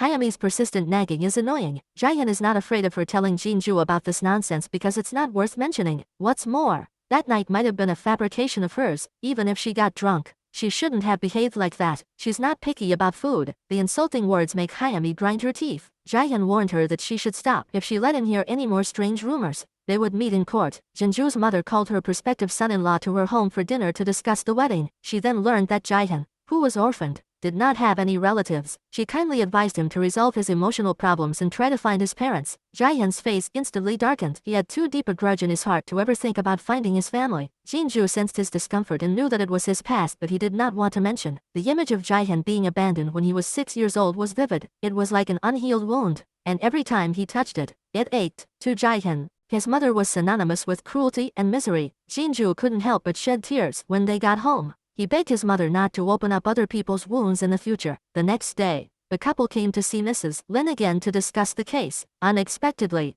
Hayami was responsible for the liaison work. Jaehyun, who is clear-cut in his love and hate, is unwilling to agree with someone with a tarnished past. It's like he even changed his surname. Mrs. Lin is shocked. Jaehyun and her son are only separated by a surname. After investigating, Mrs. Lin is even more certain of Jaehyun's identity. He came from a poor background and lived on the streets. Later, he went abroad on a scholarship. Mrs. Lin is filled with remorse. That's why her son doesn't want to find himself. Hayami's hypocritical comfort is even more so because it hasn't been completely confirmed. At this time, Jaehyun was preparing to take Jinju to choose a wedding house. Jaeho's heart sank when he learned about it. The betrayal of his family and the scheming woman completely broke off. The wife of the dregs met her true love. What's more infuriating is that his daughter was completely captured by Jaehyun. The uncle showed him the floor plan. It's 3 times bigger than this house. Since most of the funds are invested in his career, he can only buy a house with a single courtyard to transition for now, and promised his girlfriend that he would build the home of her dreams 2 years later. Jinju is content with having a house of over 300 square meters, and her daughter will also like it very much. But won't it be too big for the 3 of them to live in?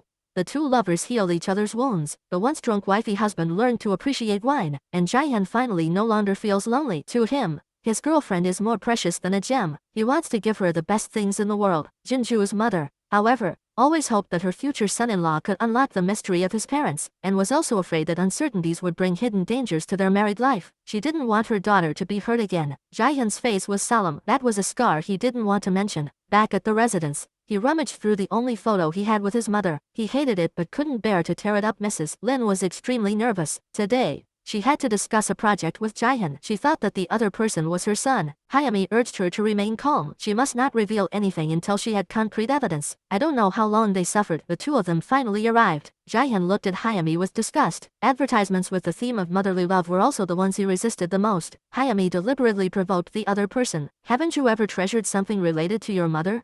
These words deeply hurt Jaehyun. In order to prove that he really didn't care at all, he directly took out the photo that was in his wallet. Jaehyun self-deceived himself, saying that it was just a piece of trash. Then, in public, he tore up the only photo they had together. Mrs. Lin saw clearly there was no need to confirm anything. She was in tears, but she didn't dare to recognize her son. No words could express her feelings at that moment. She grabbed Jaehyun's arm so hard that she couldn't say a word. The assistant quickly helped her sit down and rest. Mrs. Lin was so emotional that she almost fainted. After her son left, she didn't know how long it took for her to slowly regain her composure. She quickly pieced together the torn photos. She wept uncontrollably. Jaehyun was also in deep thought. All he could think about was the scene of his mother holding his hand. When the mother and son met again, Jaehyun pretended to be indifferent and not discuss personal matters. The excited mother accidentally knocked over the hot tea. Jaehyun immediately reached out to help her relieve the burn. Mrs. Lin decided that day to sign a 3-year advertising contract with Jaehyun. She was reluctant to be separated from her son and took the initiative to invite him to dinner together. But the 2 were preparing for their wedding and really couldn't get away. Mrs. Lin then learned about Jaehyun's relationship with Jinju. Her mouth fell open in surprise. For the first time, she began to examine the unmarried mothers around her. If Hayami's son is Jaehyun's flesh and blood, then he is her grandson. Hayami couldn't wait for Tom to pay his respects to his grandmother. Mrs. Lin said an apology and left. How could she easily acknowledge her relationship just because Hayami opened her mouth? Hayami chased after her and explained that it was out of courtesy that she asked Tom to bow. Mrs. Lin said that she could do nothing for her and was in no position to interfere in her son's marriage. I can't help you get him back. Hayami was a consummate actress. She thanked the lady for taking in the mother and son and stressed that she had no other intentions. Turning around, She contacted her best friend to find out the news. She heard that the two were getting married next month. She was so anxious that she didn't know what to do. The loving couple went to the mall to choose furniture for their new home. The wife, who used to scrimp and save, no longer has to be careful with her money. As long as she likes something, she buys it for her boyfriend. The next day, Mrs. Lin finds an excuse to call her son to the store and wants him to try a sip of her homemade soup. Jae-hyun takes a taste with the spoon and thinks the taste is familiar and delicious. He mentions his girlfriend and regrets not bringing Jin-ju along. Mrs. Lin beats her chest and says that no matter what, she should have brought her son along. She didn't know what to do to be forgiven. Remorse, pain, and longing weighed her down.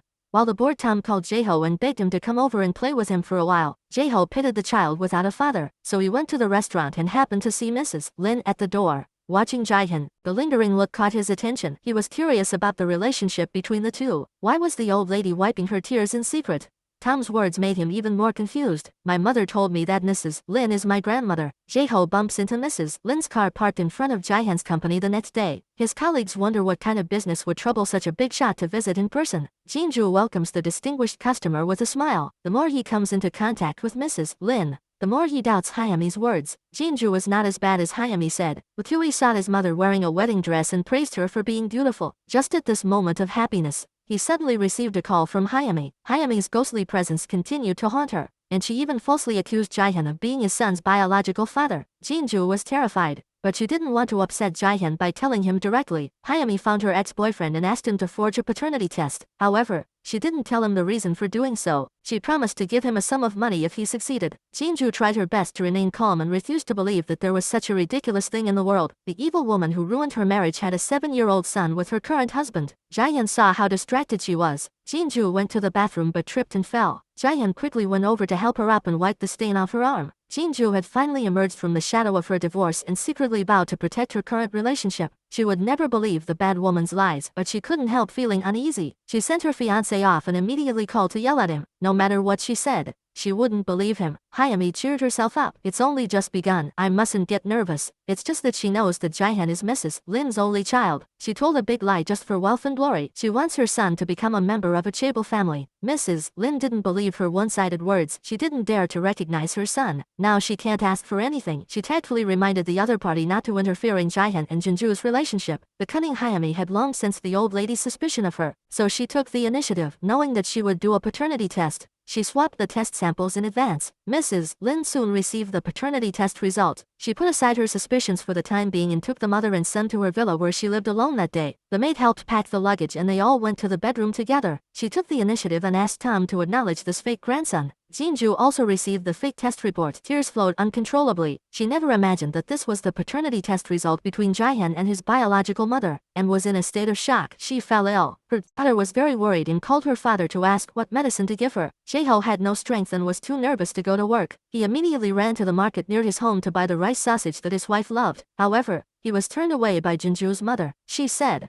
"I'm sorry, but it's not convenient today because my new son-in-law is coming over." Jae-ho left in disappointment and happened to meet Jae-hyun. He had to ask him to give the rice sausage to Jin-ju. Jae-hyun went to Jinju's room to reflect on whether he had done something wrong. He had gotten married too hastily and had put pressure on her. The more he did this, the more Jin-ju felt bad and was more determined not to separate from Jae-hyun no matter what happened. Jin-ju then shouted out the bad woman and declared war, expressing her determination to get married as planned. Even if Tom was Jae-hyun's son, she didn't care. Jin-ju took out a paternity test. Jae-hyun was shocked and couldn't believe that a son would appear out of thin air. It must be a fake made by the evil woman. Jin-ju pretends not to care and just wants to hold the wedding as planned. Jae-hyun is emotional and can't let her marry him with her uneasy and painful emotions. Jae-hyun doesn't know that Mrs. Lin is his biological mother. Hyami wants to take advantage of the secret of her parentage to seize the opportunity to let Tom recognize the chaebol grandmother first. She knows that Mrs. Lin, out of guilt, dares not recognize her biological son for the time being. Jae-hyun asks the evil woman to meet him at a cafe. He has no recollection of the night he was drunk 8 years ago. Jae-hyun wants to redo the paternity test to ensure the accuracy of the results. Hyami is not afraid at all and tells him to contact her at any time. The next day, Jae-hyun calls the testing officer he knows and submits the test samples in person. Hyami provides the toothbrush of his biological mother. The results will not be available until tomorrow. That night, his ex-boyfriend suddenly found him. Hyami is super nervous. Ask him to leave. Tom is curious and asks his mother who this person is. The ex-boyfriend was surprised. He hadn't seen his ex for less than 8 years, and he had a son his age. He had a fleeting doubt. He also wondered why Hyami had asked him to forge a paternity test last time. Jaehyun soon received the test results. As expected, the paternity was established. He felt like someone had locked his throat. It was hard to accept. Jinju seemed to have a hunch. She couldn't undo the necklace her fiancé had given her. Tears flowed again. Jaehyun then found an old classmate to ask if there was any other possibility. Judging from the current sample, the paternity was absolute. Jaehyun, who was born an orphan, had no choice but to trust the accuracy of the test results. No one in the world could match him as a parent and child except his parents. Jinju had already made the worst preparations. Whether Tom was his child or not, he could accept it, just as he could accept himself unconditionally. Jaehyun knew better than anyone how Hyami had ruined Jinju's marriage. He felt like a sinner and didn't know how to face Jinju. The next day, Hyami once again received the two of them on behalf of Mrs. Lin. Jaehyun was furious. He asked his girlfriend to leave so that she would not be hurt. The brazen Hyami even wanted to register her son under Jaehyun's name. Jaehyun resolutely refused and made it clear that he would hire a lawyer to resolve the matter. He would not fight for custody and would not even see his child. Hyami, who was furious, received another phone call. She ran out in a panic and was just in time to be seen by her ex-boyfriend, so he followed her quietly to the cafe. Jae-ho already guessed why he was approaching Mrs. Lin, but there was one thing Jae-ho wasn't sure about. Was Tom really Jaehyun's child? Hyami lied with her eyes wide open, insisting that Jaehyun was her son's biological father. Jack suddenly understood at this point. He finally understood the purpose of his ex-girlfriend. Afterwards, he took the initiative to hand Jae-ho a business card. The man said, "If you want to know more about Hyami's secrets, feel free to contact me." The next day, Jack came to the kindergarten and asked Tom if he remembered him. Hyami was so nervous that she asked her son to wait in the car first. Jack bluntly said that he already knew why she asked him to switch the paternity test samples. "You want the little guy to become the grandchild of a chaebol family? How can that little payoff be enough?" The scam was exposed. Hyami was so flustered that she said she would try to find a way to pay him as soon as possible. Then she decided to transfer her son to another school, afraid that the father and son would meet again. Jae-ho received Jack's business card, so he asked Hyami's best friend if she knew this person. The woman looks surprised but pretends to be calm and says she doesn't know. Driven by curiosity, Jae-ho deliberately calls the other person to the company. Jack sees Hyami's best friend at a glance and greets her actively. Jae-ho sees it all. Then he calls to the restroom to inquire about his ex-wife's news. Jack has no intention of telling the truth. Approaching him is just to scare Hyami a little. After a few words, he hurriedly left. His girlfriend was so worried that she dragged Jack to the corner and questioned him as to why he had come here. She asked him not to ruin Hyami's future. Jack spoke without thinking and asked her to help him spread the word. Faking a paternity test is no easy task. He had gone to a lot of trouble. Jae-ho was so confused that he had already guessed the general situation. He was also annoyed. The appearance of a son out of nowhere had disrupted his wedding plans. He wanted to leave everything to the lawyers. Jaehyun glances at Tom from afar. As an orphan, he feels guilty, although Hyami has done many evil deeds. The child is innocent after all. Jaehyun asks Hyami to meet him at a cafe to discuss the matter. He emphasizes that Tom is not allowed to come. After the meeting, he makes his position clear again. He can pay for the child's support and education, but will never take responsibility for anything else. As a result, he meets his fake son Tom again at the door. Tom throws himself into his mother's arms. Mrs. Lin dares not recognize her son, but happily lives with her grandchild, and transferred all her feelings of indebtedness to the mother and son. Hyami, who had a missing childhood, enjoyed the love of her elders. This was the warmth she had always longed for, and the feeling of happiness made her so dazed that she had forgotten the real from the fake. She treated the kind Mrs. Lin as her mother, and returned to her room when she received a phone call from her ex-husband, telling her to come out immediately. Jae-ho begged her to stop quickly. There are no secrets in the world. If she continued, it would not end well. The more he said, the more indignant he became, and he was prepared to reveal the truth right now. Hyami is still obsessed with her ex-husband and begs him to think about it. "If I get together with Jaehyun,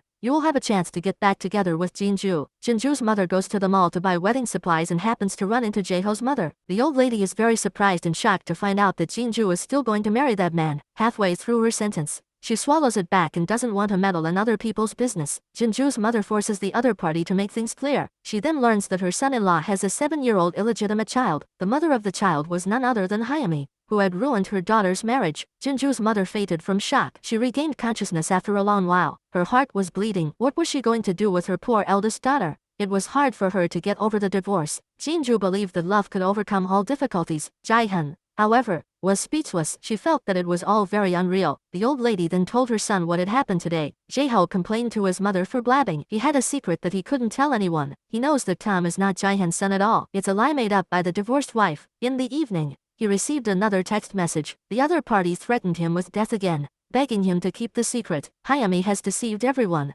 but she has not deceived her son's biological father. Jack suddenly appeared and deliberately called out to her in front of Mrs. Lin. Hayami pretended to be calm and quickly took her ex-boyfriend to the corner. She asked the other party to give her some time and would quickly get the money for him. Mrs. Lin was tricked by the evil woman and really thought that her son was her own grandson. She volunteered to help her pay off her debts, but she also had some doubts. She had seen Jae-ho come to the store to find Hayami. After investigating, she found out that Hayami still had a lot of debts to pay. She was angry that she didn't tell the truth. The most important thing in life is honesty, but I believe she did this to not disappoint herself. No one wants to show their weaknesses and difficulties to outsiders. The mother is worried about her daughter. If it were someone else's child, it would be fine, but it's that woman's. Jinju begged her mother to give them some time. She couldn't let it be the reason for their breakup. The lawyer's conclusion was not optimistic. Based on the current situation, it might be a protracted battle. It was uncertain how much time it would take. Children were not objects. It was likely to be a lifelong battle. Jae-hyun felt an unprecedented sense of loss. He wanted Jinju to be the happiest bride. Now,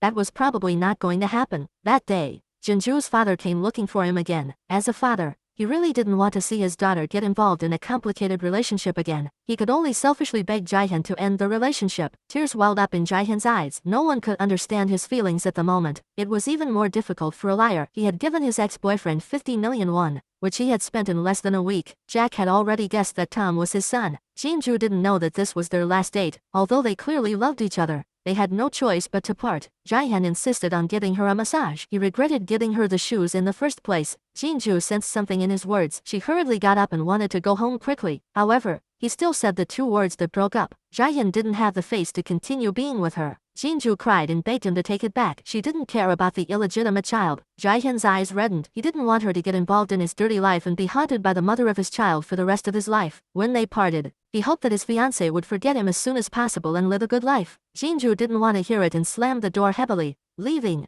Jae-hyun had a hard time explaining. The mother of his child threatened to haunt him for the rest of his life to make sure that her son wanted to have all the rights. This is why he has the heart to let Jinju go. The evil woman uses her son to keep pestering him. What's more, Jinju's parents don't approve of them being together. Jae-hyun sits in the car alone, feeling sad. It's like the feeling of loneliness and pain when he was 6 years old and his mother abandoned him. The next day, Jinju comes looking for him. She agrees to quit her job but not to break up. The thought of Hayami's mean face makes Jae-hyun want to push Jinju away even more. Jae-hyun endures the pain and insists on driving Jinju away. Jinju no longer insisted, but would wait for him to change his mind, until the other person left, at which point Jae-hyun revealed a look of reluctance. The lawyer then found Hayami and said that the man was preparing to go to court. First, a new paternity test would have to be done. Hayami was extremely nervous after hearing this. How dare she do a paternity test on the same day? Jae-ho accidentally learned that Jinju had quit her job. Although he wanted to reconcile with his first wife, this was not what he wanted to see, so he found the other party and forced her to tell the truth. Jae-hyun is not Tom's birthday at all. Hayami incited him to win Jinju and her daughter back. Taking this opportunity, she tried to put everything back in place. Jae-ho was torn between what was right and what was wrong. Mrs. Lin was afraid to acknowledge her son,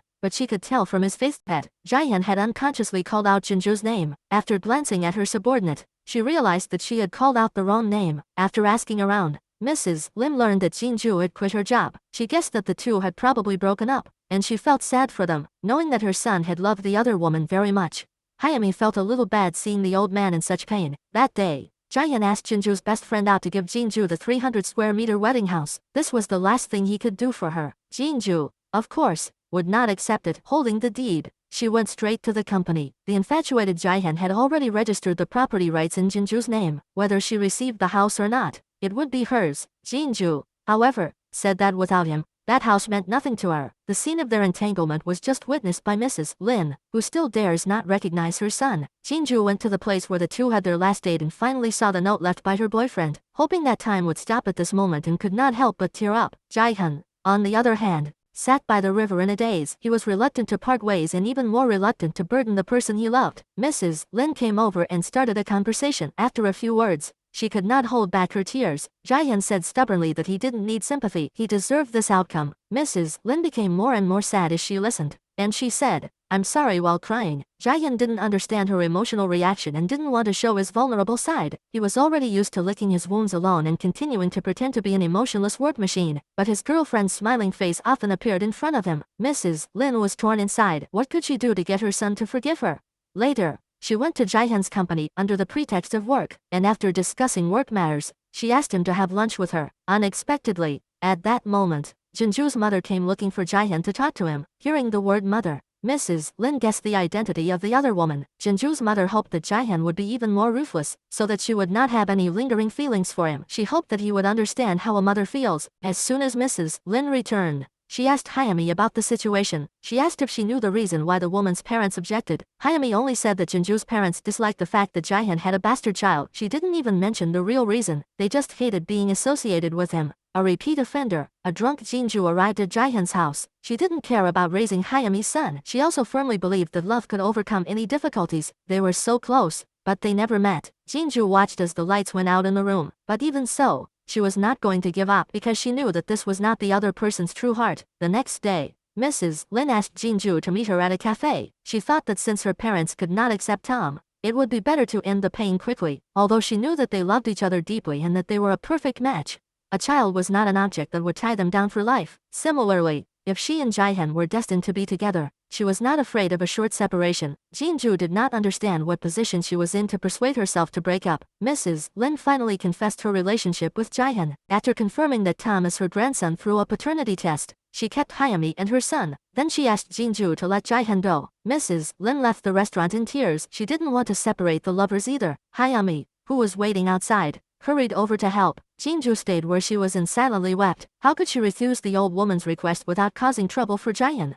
Hyami asked Jinju if she didn't want to break up. Mrs. Lin felt ashamed because the other party instead told me that Jaehyun misses his mother very much. Jinju took off the engagement ring and was forced to choose to break up with the person he loved. Jaehyun pretended to be calm, but the tears in his eyes betrayed his heart. He felt that he was not qualified to stop his fiancée. Jinju returned home in a daze. His daughter heard the crying and was concerned about why her mother was sad. Jinju hastily wiped away the tears and lied that he was going to buy her ice cream. Okui hurriedly contacted her father. Afraid that her mother would faint like last time, Jaeho immediately went to the familiar street to look for her. Finally, he found the figure of his ex-wife. Jinju sat alone on a chair, secretly sad. Jaeho, however, left her here to cry. Then he forcibly embraced her and asked her not to run around, using himself as a pillow. Jaeho knew that this result was all because of Hyami. The female liar was tormented by nightmares every night and screamed in fear. Just then, she received another text message from Jaeho, in which he gave her an ultimatum, demanding that she tell Jinju and Jaehyun the truth immediately. A distraught Hyami then contacted him and wanted to meet him immediately. Jaeho had no choice but to stop helping her hide. Doing so would be a sin. Hyami was obsessed with the idea of someone like a mother, and then knelt on the ground,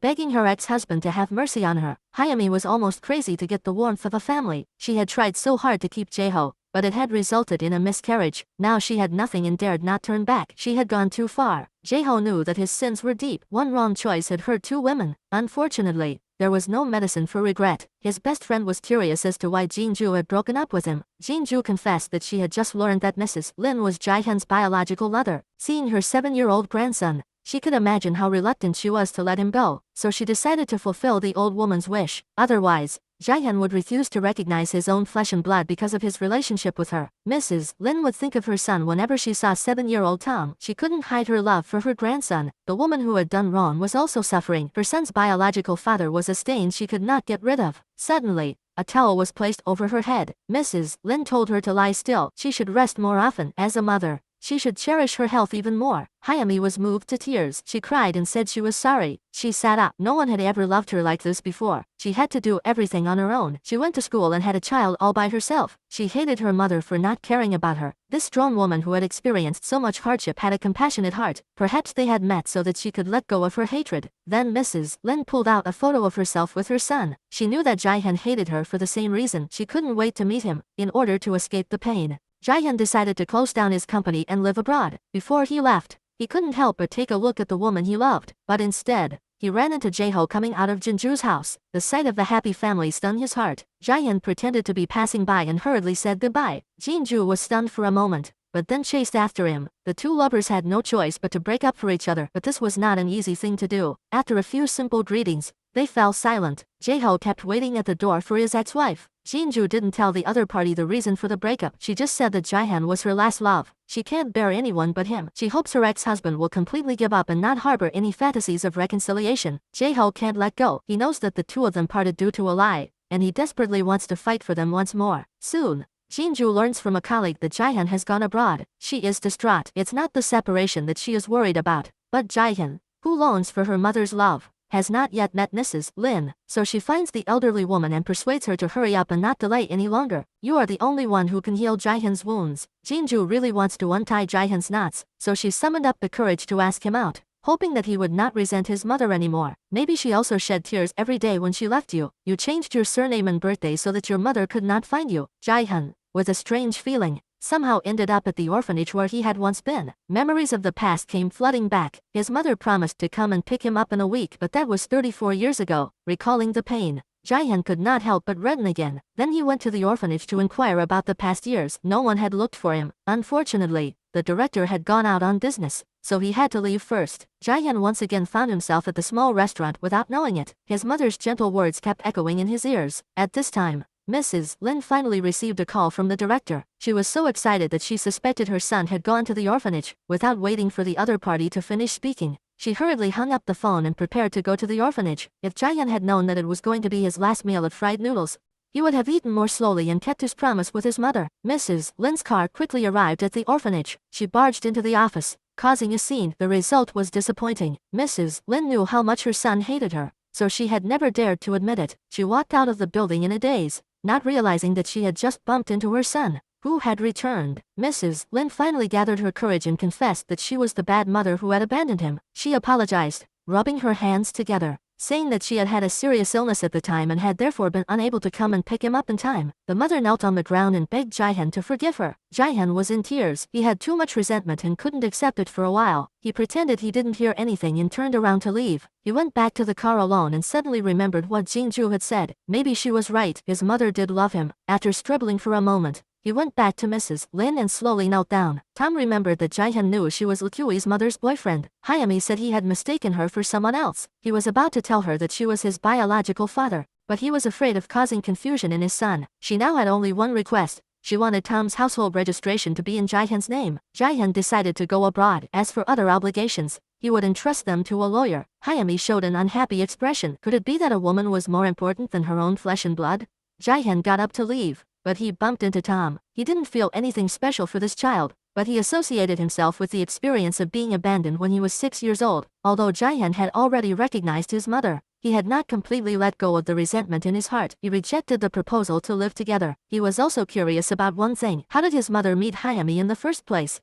After all, that woman had learned about his background first. He couldn't help but suspect her motives for approaching his mother. Mrs. Lin answered truthfully. She almost lost the only photo of the mother and son. It was Hyami who helped pick it up. The truth was right in front of her. Unfortunately, Jae-hyun had forgotten. At the time, that woman had also seen the photo of the mother and son in his wallet. The old lady silently took it to heart and couldn't help but recall the first time she met Hyami, and then called her into her room. Curious as to why she had argued with President Pai at that time, Hyami said evasively that she was looking for a client and was not familiar with the other person. The old lady did not pursue the matter and never suspected that Tom was her grandson. This was because she had secretly arranged for a paternity test at the beginning. That day, Hyami found her ex-husband and asked him to help raise some money. Tom's biological father was a scoundrel. She was afraid that her lie would be exposed if she did not succeed. Mrs. Lin treated the mother and son sincerely and did not want to use the trust to embezzle public funds. Jae-ho asked her to stop, but the paranoid Hyami of course refused. She wanted Mrs. Lin's love and recognition. Jae-ho was also greedy. He wanted to reconcile with his first wife. If the truth was revealed, Jinju would definitely return to Jae-hyun's arms. Jae-ho's mother also tried to persuade Jinju. Once I didn't cherish you, I let you down. I shouldn't have indulged my son's mistakes. She cried and asked the other party if they could give her and her son another chance. Unfortunately, there is no medicine for regret. What's more, Jinju's heart no longer belongs to her ex-husband. After a struggle within herself, Jae-ho still went to meet Tom's biological father on behalf of Hyami. She emphasized that this was the last time she would pay, or she would sue him for blackmail. Jack laughed and agreed, but how could he be willing to let Hyami go so easily?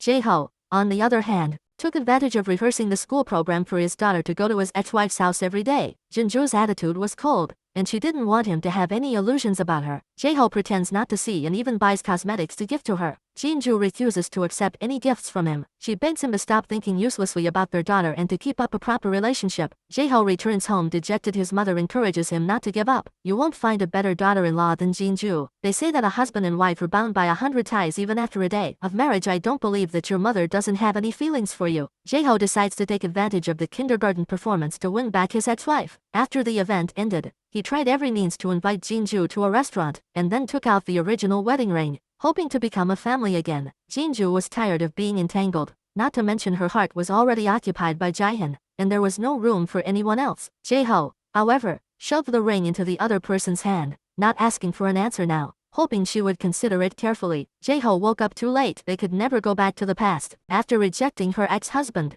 Jinju unknowingly went to Jihan's place, standing downstairs alone. She wonders if time will also take away her love for him. Their hearts are in sync. The infatuated CEO also stands in front of Jinju's house, lost in thought. He wants to tell her so much, that he has seen his mother, who abandoned him. He has complex feelings that no one to share. He doesn't know how long it took before he returned to his place. As soon as he saw Jinju's figure, his pent-up thoughts rushed in. He slowly approaches her. Jinju even deliberately lies that she is just passing by. Jihan, however, directly embraces her in his arms. He wanted to abandon all responsibilities and take Jinju away to a deserted place. Jinju also wanted to, but she pitied Mrs. Lin. The other party had finally reunited with her son and grandson, and she must have looked forward to living surrounded by her descendants. Jinju pushed him away. She knew that he would become a good father with responsibilities. Jae-ho knew that everything was a lie, but he warned Jihan not to continue to shade Jinju. He thought that if he disappeared completely, his ex-wife would come back to him. Jihan thinks that he has no right to say such things, let alone flatter himself. The female con artist then pressures Jihan to put his son's household registration under his name as soon as possible. After meeting the Chaebol mother, Jihan once again doubts the child's background. Jihan is shocked that his mother is living with the woman she hates. What's more, he doesn't believe that Tom is his flesh and blood. Seeing this, the evil woman hurriedly pulled her son away. Jihan, in an emotional state, questioned his mother what she was doing. The mother was convinced that the paternity test was real and wanted to keep her grandson with her. Jihan would never form a family with Tom's mother, because of the illegitimate child that came out of nowhere. He lost the woman he loved the most. He lived like a walking dead every day. If the argument continued, I'm afraid I would have to sever the mother-son relationship. Hayami was on tenterhooks every day. Her ex-boyfriend often threatened to ask for money. In the future, our son will be the heir to the group. Just thinking about it makes me feel overjoyed. The bad woman had no way to deal with this bastard. Mrs. Lin went to the company to resolve her son's resentment. She knew how painful it was to be separated from her flesh and blood. She didn't believe that Jihan wouldn't be moved by Tom. Jihan made his position clear. Even if he had to be alone for the rest of his life, he would never marry that woman. Niho overheard the conversation between the mother and son. He knew who Tom's biological father was, so he called his sister out in the middle of the night. Because of her lies, her boss broke up with Jinju. Isn't it enough that you've ruined someone's marriage once? Hayami tried to justify herself, saying that she was only doing it for the sake of her son. Niho didn't know how to wake his sister up, but he would explain everything for her. Hayami was emotional. Do you know how sad I am? She didn't understand why something that was so easy for others was so difficult for her. She just wanted the best for her son. Is that wrong?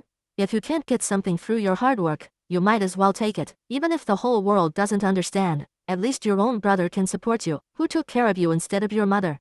Niho was both angry and heartbroken. No one knew what choice he would make. Jae-ho, who also knows the truth, conceals the secret out of selfishness. He pretends to visit his daughter and goes to his ex-wife's house every day. Jinju is annoyed when she sees him. Just then, she receives a phone call that her mother has been injured and is in the hospital. She rushes to the hospital in a panic. Fortunately, her mother's injuries are not serious. Mrs. Park does not like Jae-ho and tells him to leave. Jinju takes this opportunity to make her attitude clear. They have no chance of getting back together. Jae-ho cannot control his heart. He regrets being fooled by Hayami and abandons his wife. Just as he said he was excited, Jihan called. Jinju stopped him from answering and even took the phone away from him. Jae-ho let slip that he had also secretly deleted the text message Jihan sent during the day. Jinju rushed out of the hospital, worried that something had happened to Jihan, and was nearly hit by a speeding car. Jae-ho scolded her. Don't you care about your life? What the hell is that guy?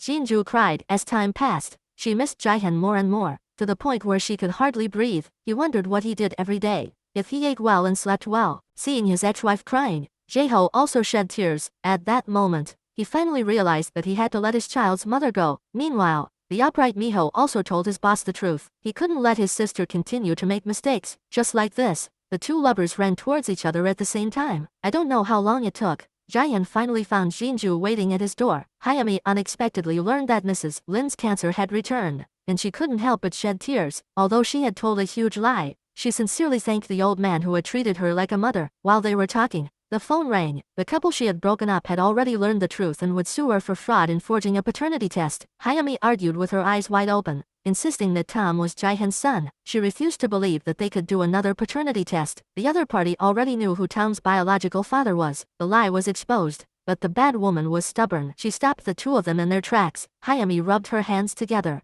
begging for mercy, and asked Jaehyun not to tell Mrs. Lin yet. Give her some time. Then she told her about Mrs. Lin's illness. She couldn't be stimulated. If she didn't have surgery, she would only live for 6 months at most. Jaehyun suddenly understands. No wonder my mother is so eager to live with him. The mother and son have been apart for 34 years and have finally reunited. There is nothing more cruel than this. He pretends to be walking past the hospital. Mrs. Lin lies that she just has a minor cold and it's nothing serious. Jaehyun's eyes instantly fill with tears. He lowers his head and dares not look at his mother. Mrs. Lin once again asks to live together, although she knows she has no right. She really wants to. Hayami rushes to her ex-husband's house and complains about him revealing her behind her back. She yelled hysterically. Jaeho's mother told her to get out of here. Jaeho pulled the agitated woman into the room. He had already come to his senses and hoped that Hayami would stop too. There was no other way to atone for her crime other than to apologize and beg for forgiveness. The paranoid woman wouldn't listen to a word. She would never bow to Jinju. Her life was miserable enough already. Why did everyone take Jinju's side? After crying her eyes out,